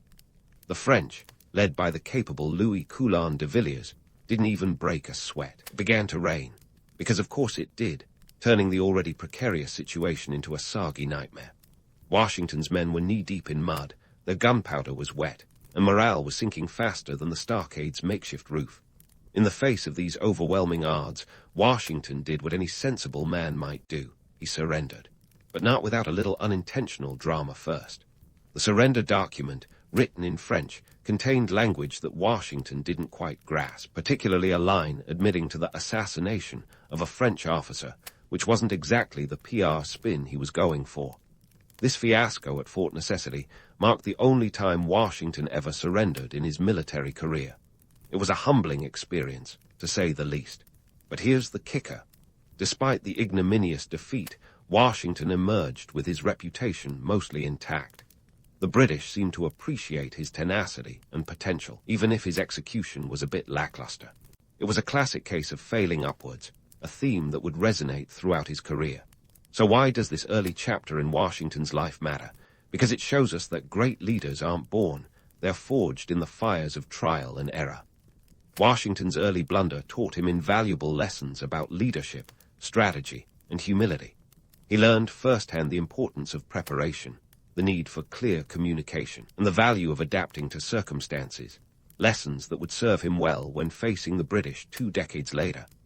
In a way, Washington's story is a comforting reminder that even the greatest among us start somewhere, usually with a few embarrassing stumbles. His early career was a series of misadventures that, while painful at the time, set the stage for his eventual rise to prominence. And let's be honest, if George Washington could overcome a disastrous start at Fort Necessity, maybe there's hope for the rest of us too. And thus, with a soggy surrender on his youthful resume, George Washington began his journey toward becoming the iconic figurehead of a revolution. Fast forward to the 1770, and you'll find a more seasoned Washington stepping into a role that would make anyone's powdered wig spin. Commander-in-Chief of the Continental Army. This was a man now tasked with leading an underdog army against the mightiest empire on earth. Talk about a second act. Now, we often picture Washington as the epitome of composure and strategic genius, but let's not forget the logistical circus he had to manage. Imagine trying to organize an army with more holes than a block of Swiss cheese. Supplies were perpetually scarce. Morale was shakier than a three-legged table, and let's face it, the Continental Congress wasn't exactly swimming in funds. In today's terms, it was like trying to run a Fortune 500 company out of your garage with nothing but a dream and a shoestring budget. Washington's sartorial choices during this time were also, let's say, distinctive. While the British soldiers strutted about in their crisp red coats, George was rocking a uniform that was part soldier, part fashion rebel. His blue coat with buff facings was a statement piece, though not necessarily the kind you'd see on a Paris runway. It was practical, sure, but also a symbol, a splash of blue defiantly standing against the British red.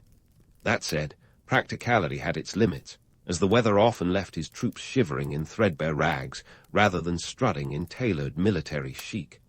Speaking of myths, let's get to the juicy bit about George and his supposed arboreal honesty. You know the tale. Young George, unable to tell a lie, fesses up to chopping down a cherry tree.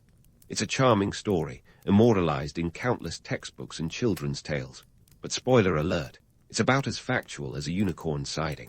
The story was actually the brainchild of Parson Weems, Washington's first biographer, who was more interested in crafting a virtuous legend than sticking to the unvarnished truth. The cherry tree tale was a PR move, a bit of 19th century spin to cement Washington's image as the paragon of integrity. And let's be honest, the idea of a future president wielding an axe with boyish mischief makes for a great story, even if it's entirely fictional. Now, let's set the stage for one of Washington's greatest hits, his audacious crossing of the Delaware River.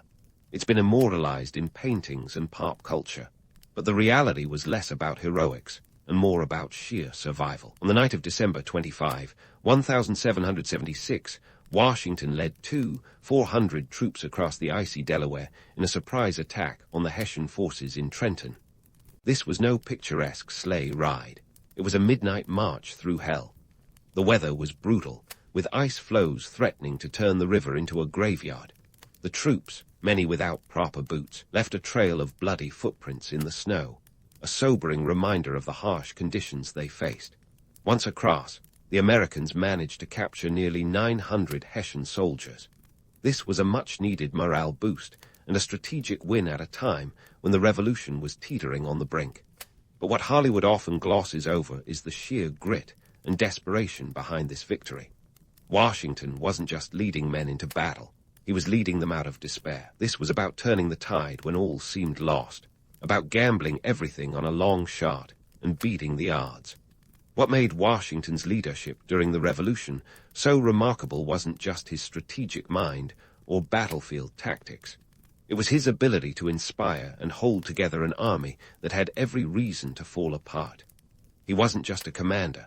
He was a symbol of perseverance, the embodiment of a cause that was as much about survival as it was about independence. And while the image of Washington standing tall on that crossing might be romanticized, the reality was far more human.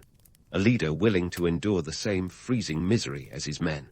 A leader who understood that his role was not just to command, but to share in the struggle.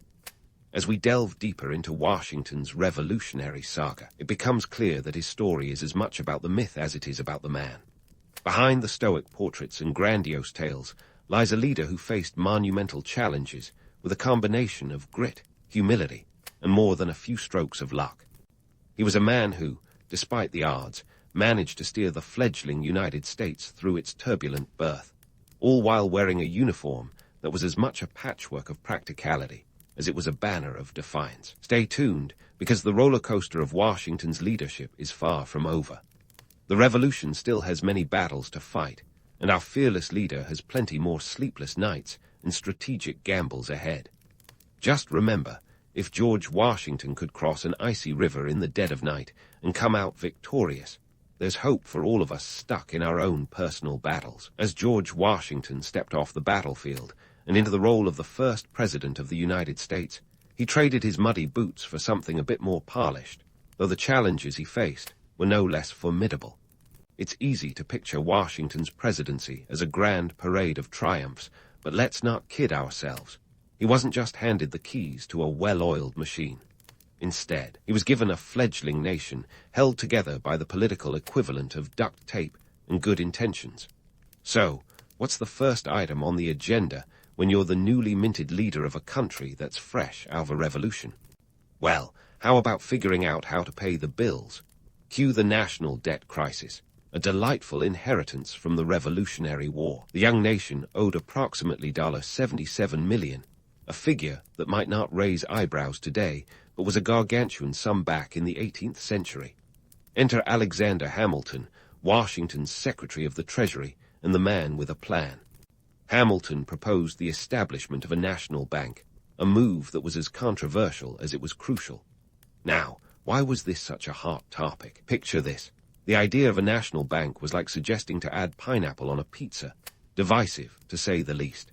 It was a radical departure from the decentralized financial chaos that had reigned supreme.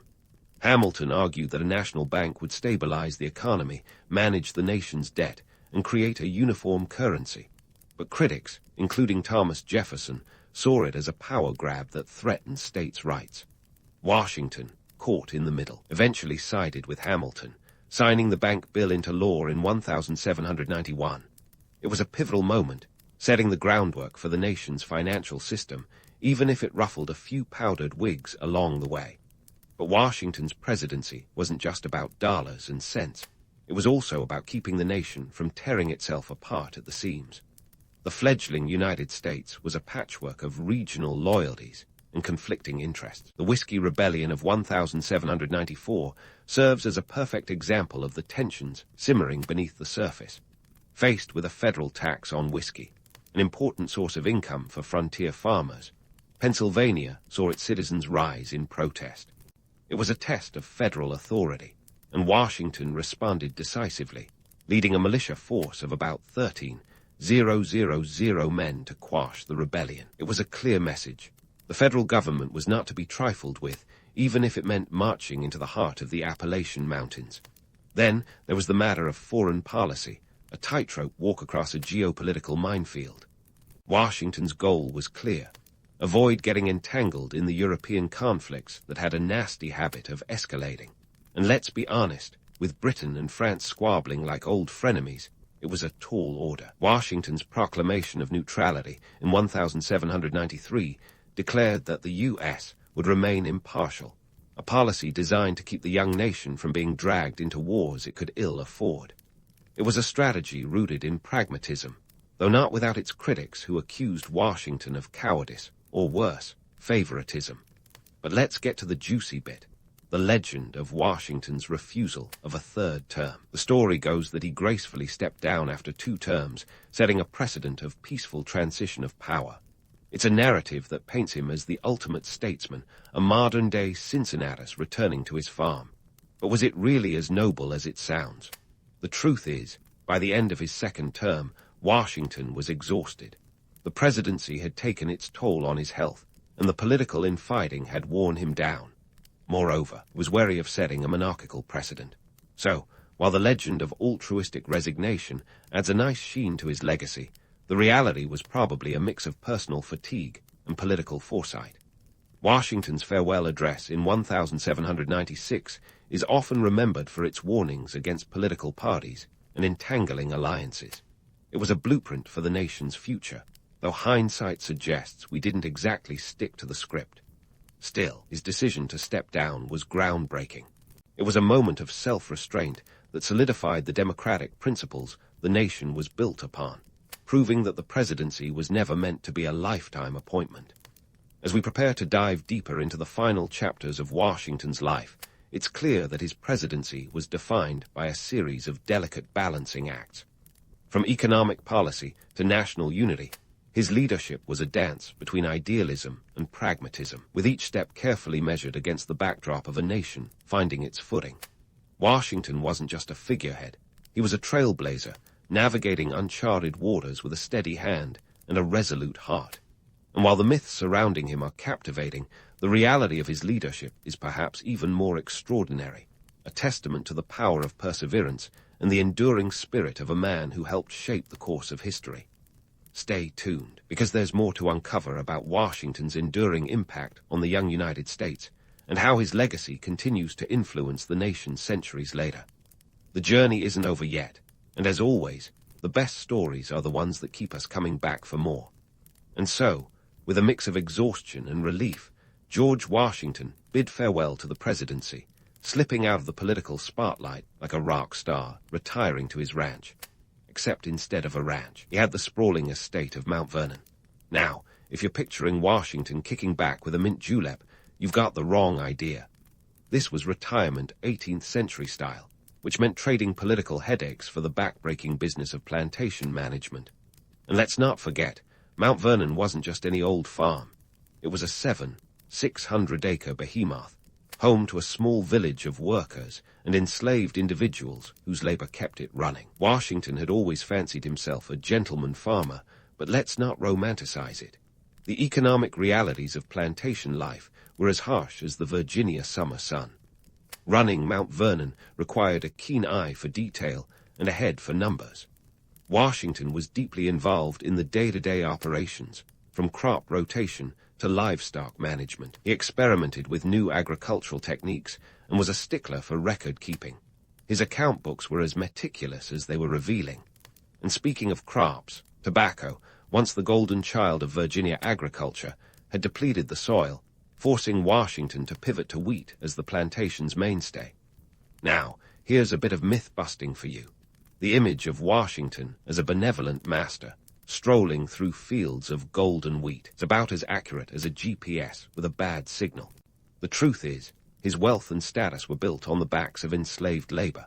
Mount Vernon was home to over 300 enslaved individuals by the time of his death.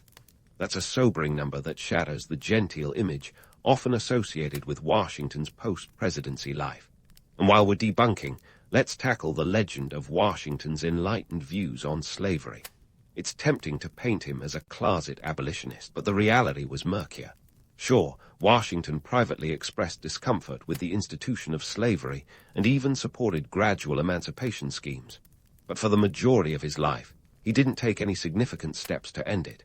It wasn't until his will, his final act, mind you, that he made provisions to free the enslaved individuals under his ownership, but only after his wife Martha's death. This was a significant gesture, but let's not kid ourselves. It was a decision made at the twilight of his life, when the risks to his own economic stability were no longer a concern. Washington's evolving stance on slavery mirrors the complicated dance of morality and pragmatism that many of his peers performed. The economic engine of the southern colonies was fueled by slavery, and Washington, like many Virginian planters, was deeply entangled in this system. His gradual shift in perspective is a testament to both personal growth and the relentless pressure of changing societal norms. But let's be clear. While his eventual decision to free his enslaved workers was progressive for his time, it doesn't completely absolve him of his lifelong complicity in an inhumane system. While navigating the intricacies of plantation life, Washington couldn't entirely escape the demands of leadership. Retirement might have meant stepping away from public office, but it didn't mean retreating from public life.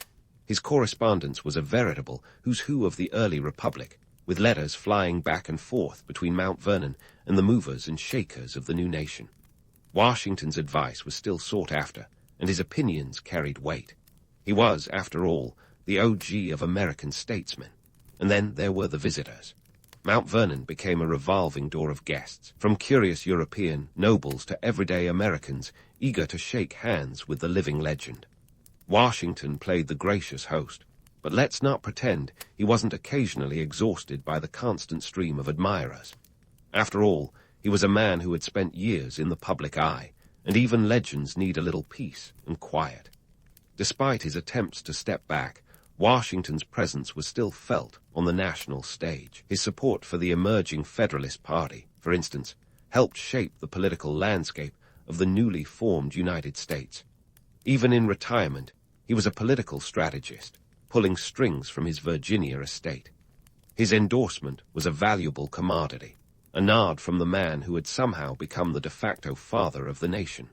But even as he cultivated his land and his legacy, Washington remained acutely aware of his mortality. The specter of death was never far from mind, especially in an era where life expectancy was a roll of the dice. Washington's health had been a roller coaster over the years, with bouts of illness that would have felled a lesser man.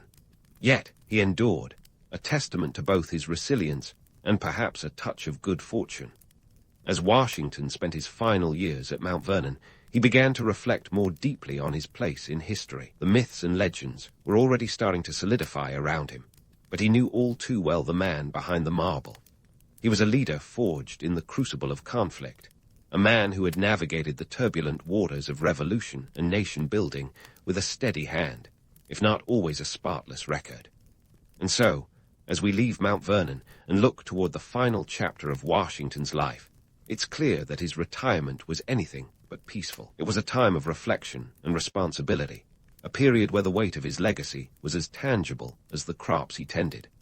Washington's life was a tapestry of contradictions, heroic yet flawed, visionary yet bound by the limitations of his era. As we prepare to explore the closing moments of his journey, the stage is set for a poignant finale that would cement his place as both a man and a myth in the annals of history. Stay tuned as we unravel the last threads of a life that continues to captivate and challenge us centuries later. As Washington's life drew to a close, the line between man and myth had become as blurry as the ink on his last will. By December 1799, Washington's health took a dramatic nosedive, proving once again that even the father of his country couldn't negotiate his way out of a bout of pneumonia. On December 14, Washington succumbed to a throat infection, ironically, after being bled by doctors in a medical practice that was about as effective as a leech on a diet. But let's not dwell on the macabre. Instead, let's talk legacy. Washington's passing left a void as vast as the Virginia sky, one that history has been trying to fill ever since. The immediate reaction was a nationwide mourning that would put even the most dramatic soap opera to shame. Bells tolled, memorial services were held, and eulogies flowed like the Potomac in spring. Congress even donned black armbands for a month, a fashion statement that screamed summer chic. Yet, as the nation grieved, the process of turning Washington into a marble icon began in earnest. And why not? He was already halfway there, what with his chiseled features and penchant for standing heroically in portraits. The myth-making machine kicked into high gear, crafting a narrative that painted Washington as a paragon of virtue and leadership, a man who could do no wrong, despite plenty of evidence to the contrary. The cherry tree fable, the wooden teeth, which were actually made from a mix of human and animal teeth, ivory and metal, and the whole, never told a lie, sh-stick, were all part of this glossy retelling. But let's peel back the layers of this marble facade. The real Washington was a man of contradictions, a leader whose strengths were often intertwined with his flaws. He was a visionary who couldn't quite see past the economic realities of his time, a man who owned slaves yet harbored private doubts about the institution. His leadership style, marked by a blend of charisma, pragmatism, and occasional stubbornness, was both his greatest asset and his Achilles heel. Economically, Washington was no stranger to the tightrope act. His personal finances reflected the precarious balancing act that characterized the young nation's economy. Despite his status, he often found himself in financial straits, a predicament exacerbated by the fluctuating value of land and the debt-ridden nature of plantation life. It's a stark reminder that being a founding father didn't come with a cushy retirement plan or a guaranteed seat at the economic table.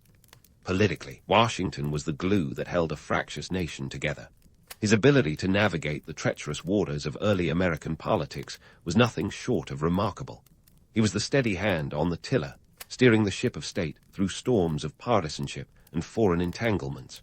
Yet, his reluctance to embrace political parties, a stance detailed in his farewell address, was both prescient and paradoxical, considering how deeply entrenched the party system would become. Socially, Washington's legacy is a mixed bag of progress and regression. He championed the idea of a united nation, yet his failure to decisively address the question of slavery set the stage for future conflicts. His vision for America was one of opportunity and innovation, but it was built on the backs of those who had none. It's a legacy that continues to spark debate and reflection, a testament to the complexity of his character and the era he helped shape. And then there's the enduring image of Washington as a military genius, a title he earned through a combination of strategy, luck, and sheer tenacity. Yes, he orchestrated pivotal victories, but he also endured staggering defeats that would have sent lesser men packing. His ability to learn from mistakes and adapt to changing circumstances was perhaps his greatest military asset. It's a lesson that resonates with leaders to this day. Greatness is not defined by an unbroken string of successes, but by the ability to rise after a fall. In the annals of history, Washington stands as a towering figure, a man whose life encapsulated the triumphs and tribulations of a fledgling nation. His legacy is a tapestry woven from threads of myth and reality, each strand telling a different story of leadership, sacrifice, and the pursuit of a more perfect union. As we reflect on Washington's life, it's clear that his enduring appeal lies not in his perfection, but in his humanity. A leader who, despite his marble exterior, was as flesh and blood as the rest of us. And so, as we close the book on Washington's story, we're left with a rich legacy that continues to inspire, challenge, and provoke.